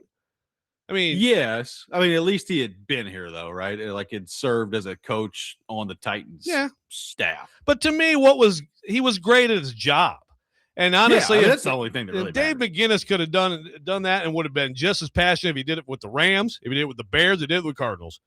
Yes, he had a history, but I think if you live in Nashville your whole life, there's a history too, right? I assume. I mean, I don't know. People growing up here probably rooted for the Titans when they were kids. Well, but the point is, are you good? If someone's good at doing it, then I think all the other stuff's gonna, like, scrounging and like, well, we got to have a former Titan. If you get someone crappy, then what have you done? What have you done? I realize that this is a completely different scenario, what I'm about to throw out there, but hang with me for a minute. The Predators were an expansion team, so there wasn't an opportunity to grab anybody that had any sort of Nashville/Predators connection. But I would say, like, Terry Crisp as a color analyst for the Predators probably worked out pretty well, right? Like, it was pretty good. Right? And I understand that, and at that point, he didn't even have any experience doing that. Like, he had just been a coach. So it was a total shot in the dark, but the chemistry between Pete Weber and Terry Crisp was unbelievable. And yes, I mean, those two guys are a large part of why I'm sitting here on the show today. So I'm just saying, like, it doesn't, I understand. Like, look, if you're a Titans fan and you're upset that Ramon Foster was a Pittsburgh Steeler and not a Tennessee Titan, and you don't like that, that's fine. Like, I have no problem with you feeling that way. I'm just saying there's an example in this city, albeit a different scenario, where you have a color commentator that had nothing to do with the city that came in or nothing to do with the team, and it worked out pretty well. That's a great point. Yeah. It's about doing the job.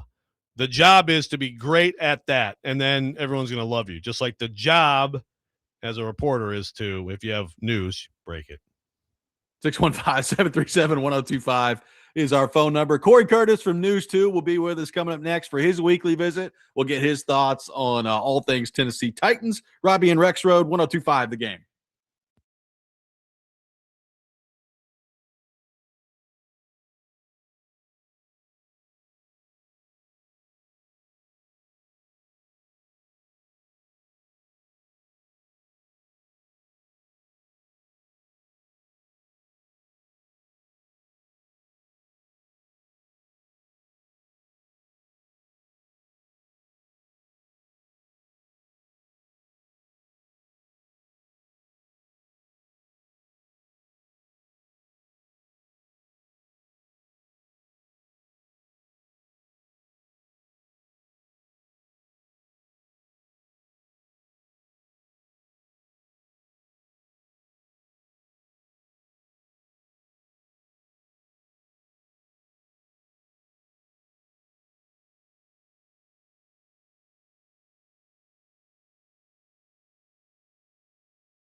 Final hour, Robby and Rexrode, 102.5 The Game. Robby Stanley, Joe Rexrode, Ian Safar here with you on this Monday morning. We are presented by Green Ventures Landscaping. Property managers, if you manage it, they maintain it. Visit greenventureslandscaping.com. We head to our phone line, driven by WilsonCountyHyundai.com, and welcome in our friend Cory Curtis to the program from News 2. Cory, good morning. How are you? I'm great hearing that we're still friends. That is always nice to hear. Well, I would even argue that our friendship grows every week. That's the way I feel about it. Exponentially. So, Cory, Dan Patrick threw this out there a few weeks ago, and now it seems like the vote is going to be taking place tomorrow. But Nashville expected to be named the host of the Super Bowl in 2030. They are voting for that at the NFL owners meetings, spring league meeting tomorrow. And I'm sure, barring anything crazy, that will be ratified and that we will be hosting the Super Bowl in 2030. So, number one, what do you think of that? And number two, what do you make of the idea, if things go well, and I'm presuming that they will, of Nashville turning into somewhat of a rotational city for the Super Bowl? Yeah, that's always been the key to me, right? Is not just getting it once. Prove that you're a destination that people want to go to and that you know how to host that event. And, Nashville has shown that it can host the big events. The main concerns I have, are transportation, because we don't have any real type of mass transit getting people in and out of the stadium except for their feet. And so that's my main concern there. And I wonder if they come up with some kind of transportation plan, for that game. But that's the big concern. Getting the Super Bowl to me was never in question once they decided to build the stadium. It was the whole Field of Dreams things. If you build it, they will come. But the big key now is executing it and at least, becoming a consideration to host it again. We've seen, Vegas is already getting a second one, but Vegas is a destination city. Nashville has become kind of a destination city. And so, a lot of pressure to get it right, but there should be a lot of confidence that they will. So do you have a halftime show favorite? And obviously, if we still had Michael Jackson and Prince, apparently you'd say, no, thanks. We're good on you guys. You guys aren't that good. Am I right? Do I have your take correct here, Cory? Well, they're dead, so their performance. Well, I did say if they were with us, yes. Thank you. Look, yes. I have never said that they shouldn't be the half. I just said that for me that wasn't my speed, and that's okay. I hate the Green Bay Packers. That's okay. Robby hates the Bears. Now, why do we have to do that? Okay. Those are sports teams that are like rivals that you don't like. That's a bad. So, and I don't hate those guys. They don't resonate with me, and that's okay. Some people like Picasso, some people like Monet, but you cannot love something and still respect it. You say it's okay. That's a matter. Okay. That's a matter of opinion. So I'm not saying it's okay. If you want my halftime show of choice, I'm just going to say Red Panda. That's it. Actually, I must say, man, Red Panda with like an awesome backing band. I'm here for it. Red Panda with the Black Eyed Peas. Just go. Interesting. Very good stuff. I'm here for Red Panda. Yeah, we got a lot of ideas formulating today for the Super Bowl halftime show of the Super Bowl that's taking place in 4 years. I never watched the halftime show, just so you guys know. I don't really either. Most of the time that's when I'm up getting food. But that's just me. Oh, I watch it every time. Yeah, I could care less. Different strokes, different folks. Could not care less. I gotta say it right. Thank you. So OTAs. Yeah. And I'm not going to sit here and ask you a ton of questions about OTAs, Cory, because let's be honest amazing. Here. Yeah, what are we really going to glean from that? But yeah, I am. Darnell Tate just carved up air on that play. But I'm glad you brought him up because let's extend the conversation out to the rest of the offseason as you get into mini camp and certainly by the time training camp comes around. How important is it in your mind that pretty quickly into training camp, you start to see a connection develop between Ward and Tate specifically, knowing that, you are dealing with a second-year quarterback and a rookie wide receiver at that point? I think it's important because they were drafted to be important. I mean, we're talking about the first pick and the fourth pick of the NFL draft. They don't get, in my book, time to figure it out. This is the time to figure it out. What did we hear about Carnell Tate when he got drafted? The description was most pro-ready of any of the receivers in the draft. So they've got OTAs, they've got mini camp, they've got training camp. They need to hit the season ready to go. They need to be on point. They need to be on timing. They need to have some kind of a relationship where they understand each other. And I understand that can grow over time. But when you draft guys that high, I think it's okay to have really high expectations.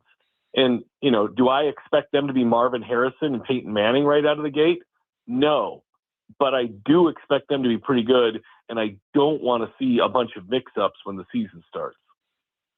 So, yeah, no, I agree. I mean, I think that, you know, the real time to start figuring out their chemistry is like when you're actually doing some of the ones against ones, right? Which probably, I guess we might see a little bit of that during mandatory minicamp, but obviously it'll be a training camp stable.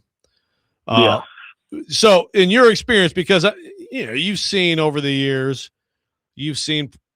I mean, I'm trying to remember like AJ Brown. We knew he was a talent in that camp, and everybody who watched him in Ole Miss knew he was a talent. But maybe you're different than me, Cory. I mean, I didn't come out of that 2019 training camp thinking, oh, AJ Brown's about to become one of the best receivers in this league. I mean, did you? No. I thought, oh, he's good. No. Like he's going to play. He's going to make plays, right? Well, you kind of just hoped he could be the two with Corey Davis, right? Yeah. I mean, you weren't thinking he was going to be better than Corey Davis. You were hoping he could be as good as Corey Davis. You know, Corey Davis wasn't a star, but by Titan standards, he was good at wide receiver. And so, you know, as a second-round pick, you know, you hoped you had something there.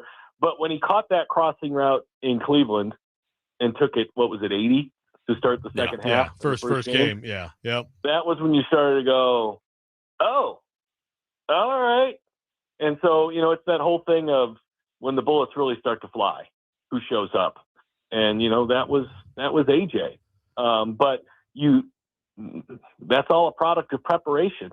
And so, you know, we'll see how they get prepared. And, you know, we'll watch the preseason. And if he has 3 catches for 14 yards, we'll hem and we'll haw and we'll wring our hands and we'll wonder. But we'll get the real answer when the season kicks off. Yeah, you just don't want it. You know, you just don't want it to be alarming like it was with Burks from the start, right? Where it's like, what's happening with this dude? Yeah, and also even like with Levis and Ridley, where they just were not on the same page for chunks of time, and the passes and the person were not remotely close a number of times. You can't have that. You can't have that. Like I said, they're both drafted too high. They're both too talented. They need to show it, and if not, then that's a big concern. Like these need to be 2 of your pillars for this franchise for the next decade. I mean, when you say Titans, it needs to be Ward and Tate, and if it's not, it's a disappointment.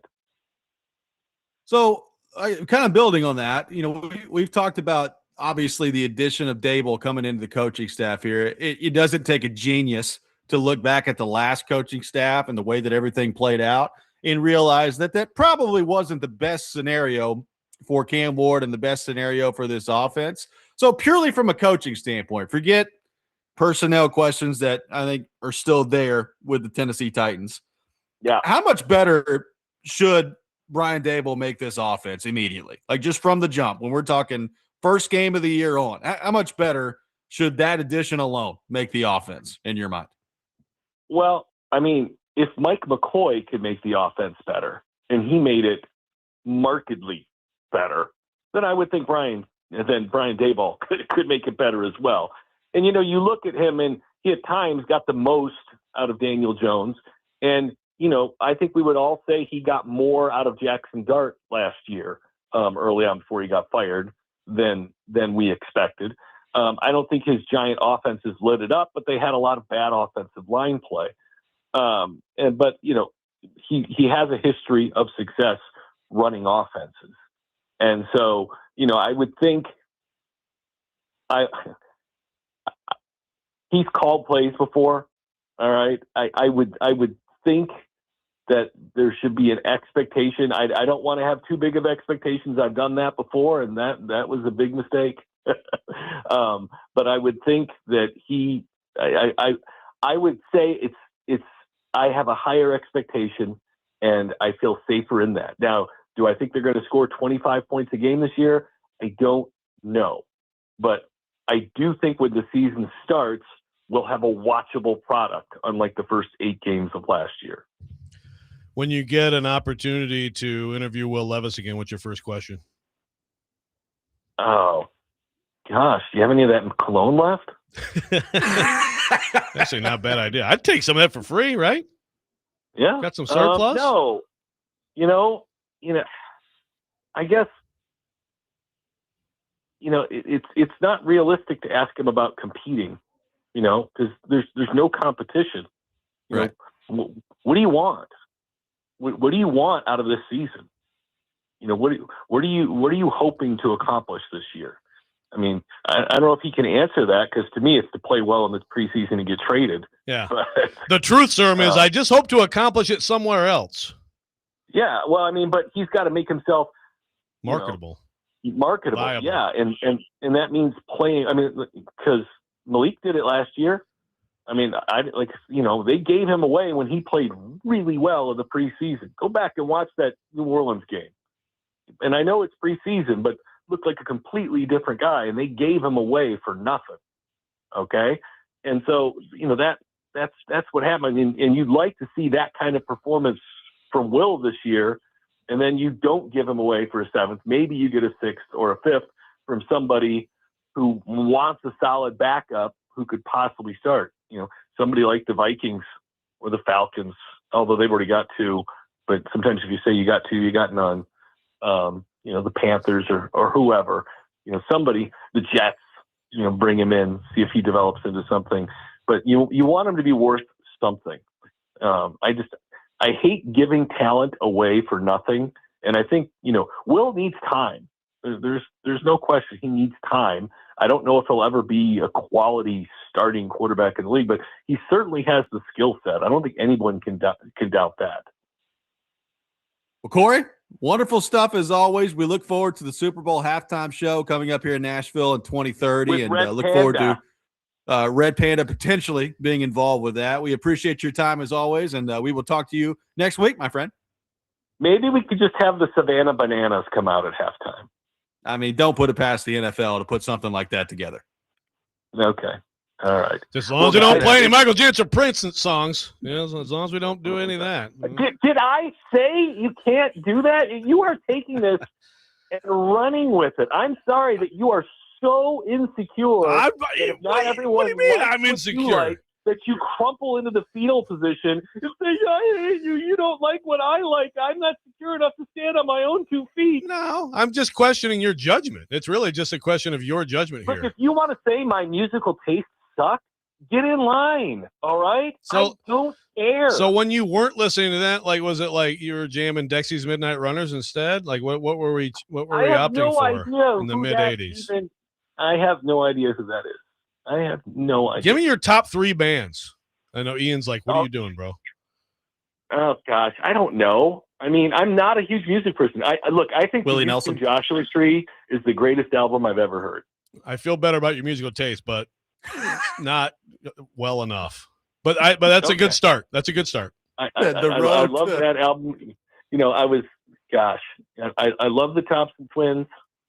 I like Blondie a lot. So those are some of mine. I like them too. And also any human who listens to Michael Jackson and Prince should like them. But hey, we don't have time to keep debating this back and forth. I didn't say I hate them. I just said that they didn't resonate with me. I didn't love them. Look, I was in middle school when Thriller and Beat It came out, and believe me, I was in it. I was a part of it. I mean, Andre at school had the jacket. He wore the glove. All right. That was real. It was in it, but there was no staying power for me there.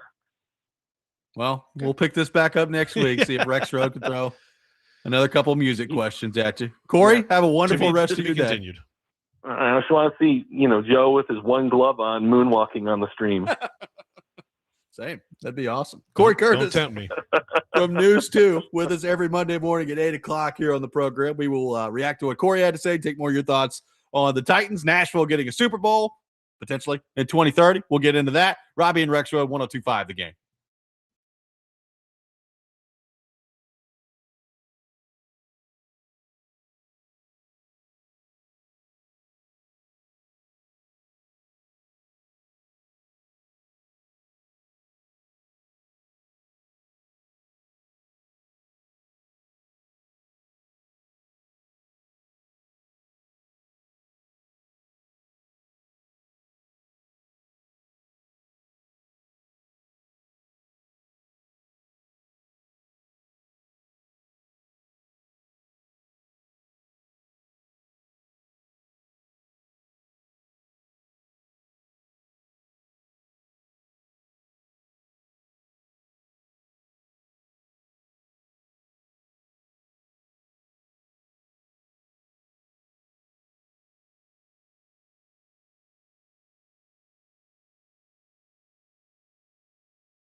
Welcome back in, Robby and Rexrode, 1025 The Game. Subscribe to our YouTube channel at 1025 The Game for live shows and exclusive content. We are live from our Busy Bee Plumbing, Heating, and Air Conditioning Game Nashville studios, home of the $99 yearly Beehive membership where the buzz is always about great service. Appreciate Cory Curtis from News 2 for being with us in the last segment. People saying maybe that that last segment dug the hole even deeper on the Michael Jackson / Prince front, but not sure Cory cares. Michael Jackson, Prince, Thompson Twins, Hold Me Now. That's a great 80s band. Okay. It's a great Ian stuff. was jamming out to some Doctor from Thompson Twins during the break. It was not good. You didn't like Doctor? I did not. Okay, listen to Hold Me Now during the next break. I mean, it's a good song. It's Okay. a good 80s song, I promise. But yeah, like I just, again, I will say I didn't hear his exact phrasing with Jake Lyman. I didn't hear exactly what he said, so that probably matters. I'm just saying, I mean, it's like, obviously, your Beatles take is one of the most abominable music takes ever uttered into a microphone, but Sure. That's at least one band. To me, it's like anybody can like hate some great artist, you know what I mean? Whatever. Someone tells me Led Zeppelin sucks, you know, it's like, I think you're dumb, but whatever. You're entitled to your opinion. So people are allowed to, whatever. I just don't think Michael Jackson's that great, or I don't think Prince is that great. That's fine. But when you do both of them, that's where I start to really struggle. And I think maybe Cory's just trying to, I don't know. Is he just trying to like rile people up? I don't know. With this take? I mean, it's working. I don't know, but I do like his Red Panda take. If we can get like Red Panda and a good band, not Creed, as people are trying to suggest on the text line, but like a good band along with Red Panda. For anybody who doesn't know Red Panda, you guys know who Red Panda is, right? Yeah. Okay. I mean, it's truly one of the most amazing things I've ever seen. I've probably seen her perform like, I bet you, probably 20 times at different basketball games, like many times at both the Big Ten and SEC basketball tournaments. Oh, yeah. You get her on the big stage at the Super Bowl, and then, you know, with some good backing music, I'm here for it. I have no problem with that. Let's do it. Let's get Red Panda out there. Now, I mean, the thing about that particular act is, I mean, you could have a halftime show and Red Panda going on at the same time, like your traditional halftime show. You could just add to it. That's true. That is very true. But yeah, I mean, you know, there's a lot of good possibilities. We will have a lot of, I'm sure, speculation, debate, arguments about the 2030 Super Bowl here and who's going to play. Well, if you missed it this morning, the NFL owners are voting on that tomorrow, according to Ian Rappaport and Mike Garafolo, during the spring meetings in Orlando. Nashville expected to be voted as the host city for the 2030 Super Bowl. So Dan Patrick talked about that a few weeks ago. It looks like that vote will be taking place tomorrow. And then, Joe, I think as you laid out earlier in the show, once that happens, I think to Cory's point, it's not a surprise that we are getting a Super Bowl and getting a Super Bowl pretty early after the completion of the new stadium. Then the question becomes, are you getting more than one? Does this turn into like some sort of rotation? Is it basically a one-off for the Titans getting a Super Bowl? Like, that's kind of the next phase of all this and what that looks like. And you brought up the Final Four today and what that could look like. You know, I threw the question out earlier, you know, fast forward 10 years from now, 2036. By the time that year comes, will we have had a Super Bowl, a Final Four, and a college football playoff championship game in our city? You voted yes. I hope you're right. Yeah, I think yes. I think so the Final Four we determined was through 31, I think, right? 31's in Atlanta. I think I'm going to guess something like in that 34 range for a Final Four and for a you know, right in there for a championship game too. And again, you know, the college football thing, I mean, I guess it'll be at 24 if it gets to 24 for a while. I don't know. But we know for sure, because to me, if you're going to do that, then you should have all home sites. You should boot the bowls out of there, and you should just have all, just like the NFL playoffs, let people play at home at least. That would be one saving grace for this ridiculous idea. But regardless, we know that they're going to have championship games at neutral sites, and that's fine. I mean, that's so that's the one thing you can probably count on with the college football playoffs, that they're going to have that. And with this stadium, I mean, I think it's rotational. I think it's rotational Final Four, Super Bowl, and national championship game. And yes, Gunner, as points out, WrestleMania is going to be here too. We'll add that to the list by 2036. Joe, your thoughts on WrestleMania between now and the next 10 years? Hey, man, WrestleMania is a big deal, a lot of fun. I agree. Brings a lot of people to the city. Vingan and Chase and those guys can go get their jollies, at a bunch of big dudes fake fighting. If that floats your boat, go for it. They're fake fight. It's great. It's a great. I've gone to WWF when that was the big one in the 80s. Had a blast. Got to see George Animal Steel. Never seen more back hair on a man ever in my life. But I just don't want people to interview them on sports shows like they're actually about to have competition with someone. That's all I ask. I want the interviews like, oh yeah, I'm gonna run and crush you, like the funny interviews. Sure. Where I don't want like ESPN actually trying to do a legitimate interview about a legitimate sporting event. That's all I ask. I think we need to totally, as a city in 2030, just revitalize and just totally change the halftime show. Give me a different live sporting event. Let's get a UFC fight in the halftime show. Just totally change it up. Keep the NFL on their toes. It's a thought, man. Seriously, do some sort of. Certainly I've been in a lot of games where it's you bring out little league kids to play something. You could do that. I've seen that before. William from Madison's got Red Panda with a 15-minute version of Freebird from Skinnerd. I'm there. Jeff's got Red Panda with Metallica. I'm all over that. I think the combo of music and some sort of, maybe a juggler, maybe some sort of magician, like David Copperfield out there doing something crazy, while the Red Hot Chili Peppers jam, right? You've got an opportunity here to, set yourself apart a little bit. I don't hate it. Maybe that's a way that you do it. In all seriousness, I think you shoot for Taylor Swift and then you kind of go from there, right? For the halftime show? Yep. Isn't that what you do? You start with T Swift and you make her say no. Yeah, which she probably will. And then you go from there. Yeah, then you go to Miley Cyrus, make her say no. Yeah. 615-737-1025. Our phone number will take your reaction to Nashville likely getting the Super Bowl in 2030. More your thoughts on that. Take your thoughts on the Titans as well. Robby and Rexrode, 1025 The Game.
Robby and Rexrode 102.5 The Game. Taking your thoughts at 615-737-1025. The news of the day, Nashville expected to be voted as the Super Bowl host in 2030.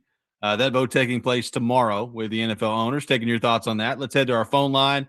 Welcome in Doug in Columbia to the program. Doug, good morning. Thank you for calling in. Hey, guys.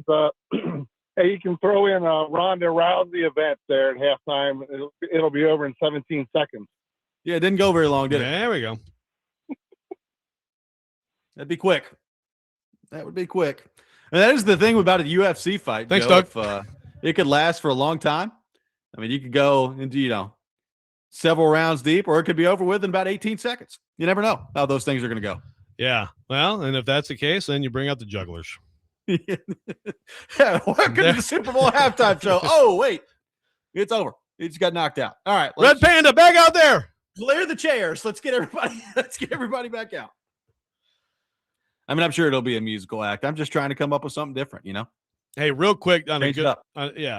Real quick, just from Gunner, I think this is important, and I very much respect this. He says, I believe most wrestling fans hate the deal with ESPN. I'm not as much into it anymore like when I was younger, but my son is. And you're right. Doing these interviews on ESPN ruins the characters. It's what kind of stupid crap? Like, what is happening at ESPN? I mean, Yeah. just one bad idea after another. Jacob says Kings of Leon for the halftime show with an appearance from Nashville Predators alternate captain Brady Tkachuk at the time. There you go. Okay, there we go. I like how you're thinking there. It was hilarious. They had the Tkachuk brothers had Shane O'Brien, former Predator, on their podcast this past week, and they were talking about Nashville. And Matthew Tkachuk was like, the league's just in a much better place when the Predators are cooking, when Nashville's cooking. And all these Predators fans are like, so Brady, are you listed? What's going on? Get in there. There we go. We'll see. What does Bachelorettes versus the Freeze mean? What's the Freeze? I don't know. He's that sprinter for the Braves, right? Who does yeah. Who races during Yeah. I guess it's the 7th inning stretch. I don't exactly know when they do it, but he will race a fan from the stands. Okay. Yeah, it's pretty funny. So this suggestion is to race a bunch of bachelorettes in town for a bachelorette party. That's a good idea. Bring some unsuspecting bachelorette parties into the halftime arena on pedal taverns. Well, we could relive this way, ladies, and just put them in the center. And that's like what you release the lions. It's like the Coliseum or something. remember when the draft was here and like all these bachelorette parties were making the news because they had no idea that the NFL draft was going to be here, and they just couldn't get around anywhere. They were mad. I mean, you talk about the Super Bowl, right? You talk about going I had viral. no idea. The viral explosion of that one woman's face of disgust. I still see it from time to time. Yes. Yeah, it's still a good meme for someone just being really disgusted by something. The NFL draft. What's that? We had no idea that was taking place this week. I think that's a great point. Somehow have it revolve around bachelorette parties. Yeah, not bad. Not bad at all. Somebody says cater to one of the sponsors, make it a beer drinking contest. I mean, a lot of country music artists coming in. I mean, that's probably the way it's going to go if I had to guess. All I'm saying is it doesn't have to be just limited to that. We are more than just a country music city, even though I do enjoy country music. Yeah, but I think the history of Nashville, I mean, it seems to make sense to. It does. It's just you gotta, pick a good one. And again, for you, it's Garth Brooks or bust. Garth Brooks or Alabama, or Taylor Swift playing some old stuff, right?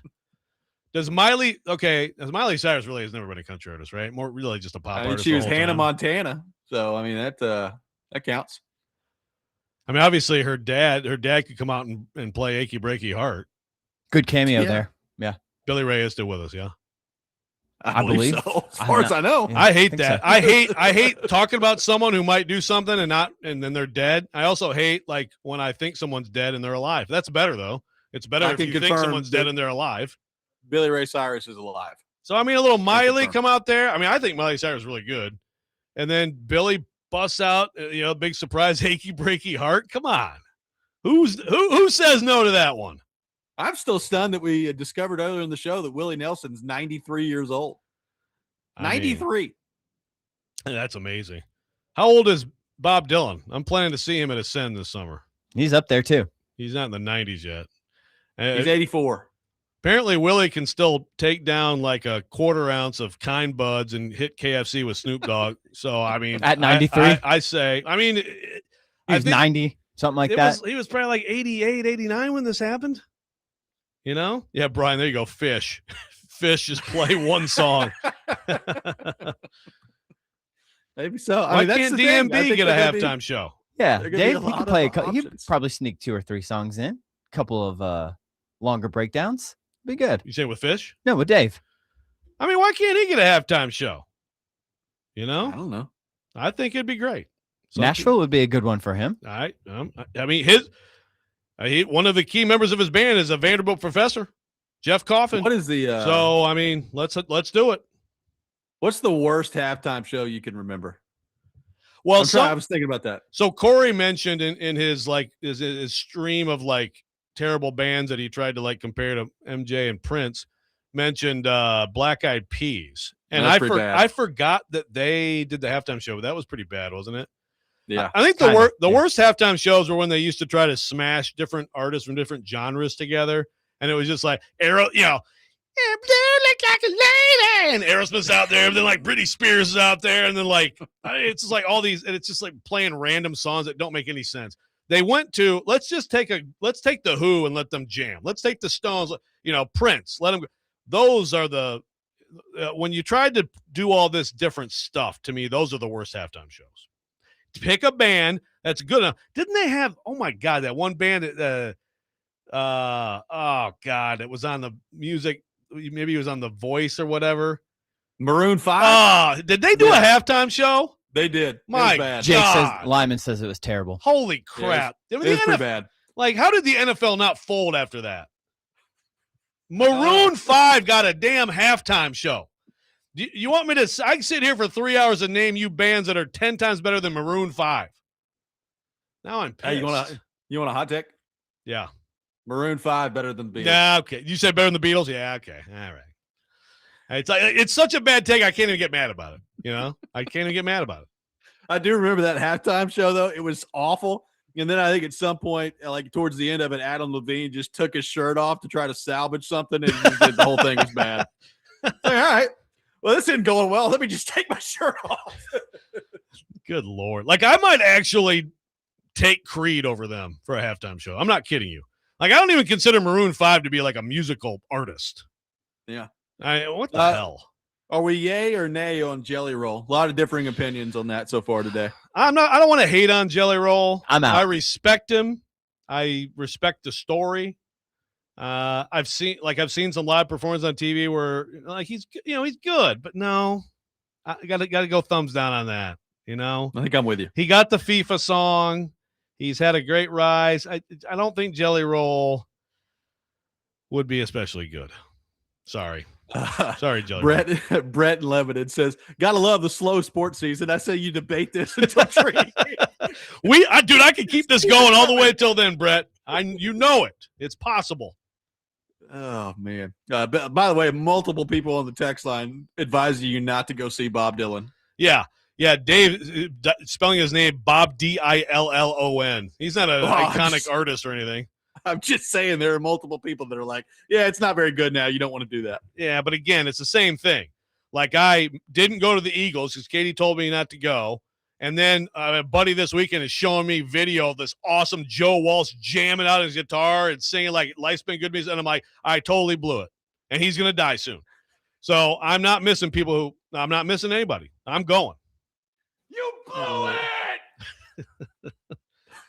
Somebody says pulling a random person out of the stands is better than Maroon 5. Just go get somebody out of the stands and they can do the halftime show. Dude, I'll take Vingan playing the kazoo over Maroon 5, okay? Play the Duke Fike song on a kazoo. All right? Better than Maroon 5. Is this true? Have the Foo Fighters not been asked? No. I mean, they'd be awesome. Red Hot Chili Peppers? Are you kidding me? Yeah. I'd be down with the Foo Fighters. Metallica? I mean, I understand people. I'd kind of be down with Metallica. I'd love it. I I know some people that's too hard, whatever. But yeah, Foo Fighters, come on. Maroon 5. 615-737-1025, our phone number. We'll take your thoughts on the Titans to close out the program, or your continued music suggestions, whichever you want. Robby and Rexrode, 1025 The Game.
Final segment of the day, Robby and Rexrode, 1025 The Game, taking your thoughts at 615-737-1025. A lot of musical artist suggestions rolling in. We will continue to take those between now and 2030 when Nashville has the Super Bowl. I like this from, well, first of all, Santana is a great call. Jack White's a great call. Lives in Nashville, got the Detroit-Nashville connection. Jack White, I'm all the way here for it. But I like the William from Madison, Nate Bargatze doing his routine. How about a comedy show? Yeah, I think I'd be more for that. Let's do that. I love it. And then also, as he points out, he can tick off the Georgia fans even more about Jared Curtis, who apparently is in like the first scene of his movie. So yeah, that's a nice creative use of NIL right there by Nate Bargatze. Get Jared Curtis a little movie credit and a little cash. Yeah. I love it. Game 7 coming up tonight, Joe, between the Canadians and the Buffalo Sabres in Buffalo. I'm interested to see how that one goes. Kind of a statement by Buffalo in Game 6 there. So back-to-back opportunities in their first 2 series for Montreal to close out a Game 6 at home, and they do not do it. They did win Game 7 the first time on the road against Tampa Bay, and now they'll try to do it again against Buffalo. But who we got tonight between the Sabres and the Canadians in Game 7? I mean, if the Sabres have got to close the deal now, right? Like, you got to do it.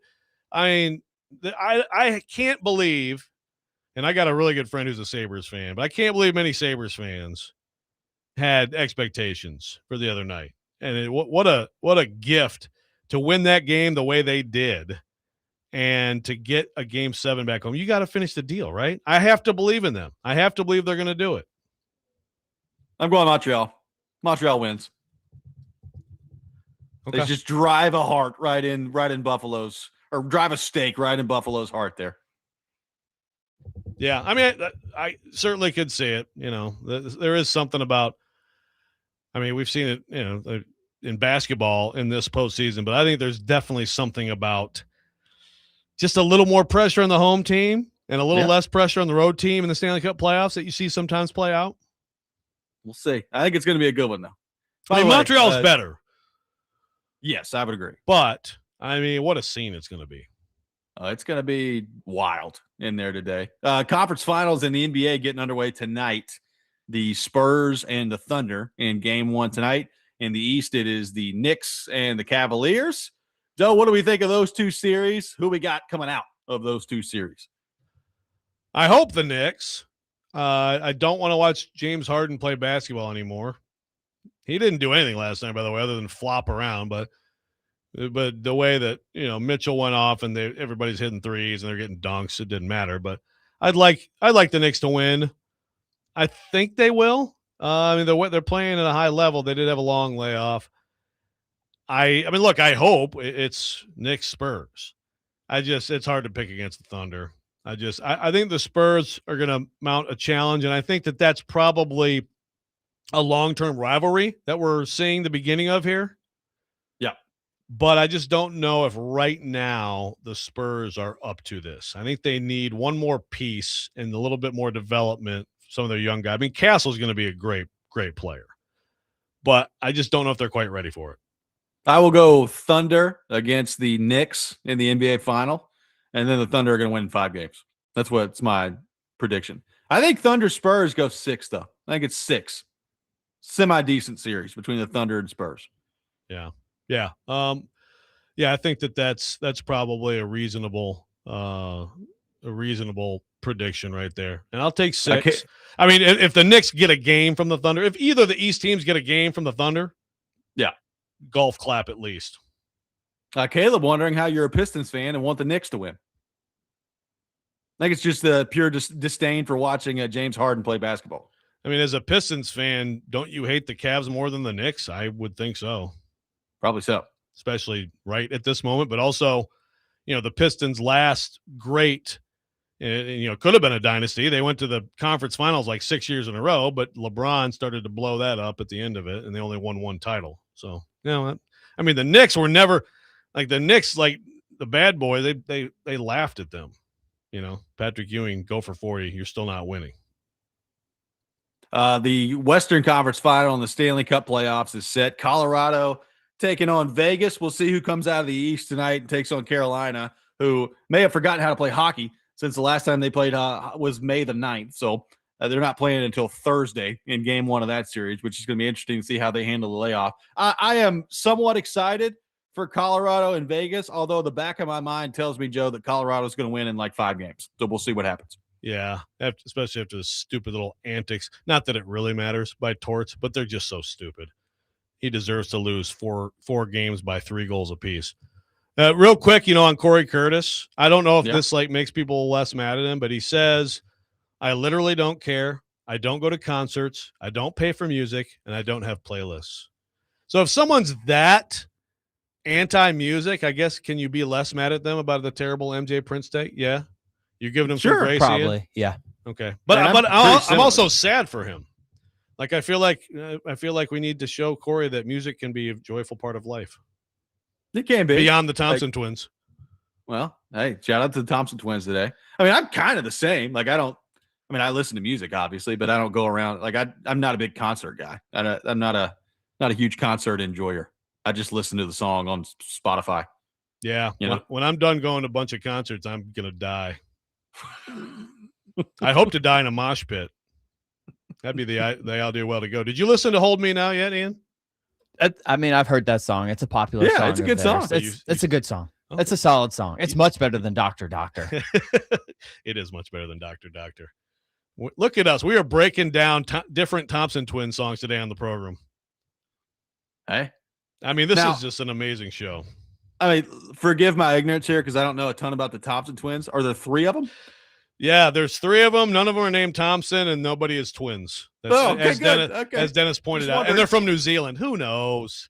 It was the 80s, man. They had purple hair and synthesizers, you know? 80s music was something else, I tell you what. But I was just trying to get to the bottom of, how we're Thompson twins, and there's 3 people out there. Now you're making me go to my Apple playlist to look at my Thompson twin songs. Because there's another one they had that was like a jam at the end of the movie 16 Candles. And I forget what it was called. There's King for a Day. Oh, King for a Day is a pretty good song. If You Were Here is the deep cut of the Thompson twins at the end of 16 Candles. Okay. Check it out. Thompson twins, halftime show. What do we think? Are they still living? Here we go again. I always have to ask you. I don't know. I mean, they were like in their 20s in the 80s, right? They should be fine. Okay. Thompson twins, if you're alive, come to Nashville. We've got some bachelorettes we'd like you to serenade at a halftime show while Red Panda throws plates on her head. Yep. Eventful show today on the program. We'll be back 6 When is it going to end? Oh, here we go. That's a good question. Next man up with Jake Lyman is coming up next. You're listening to 102.5 The Game.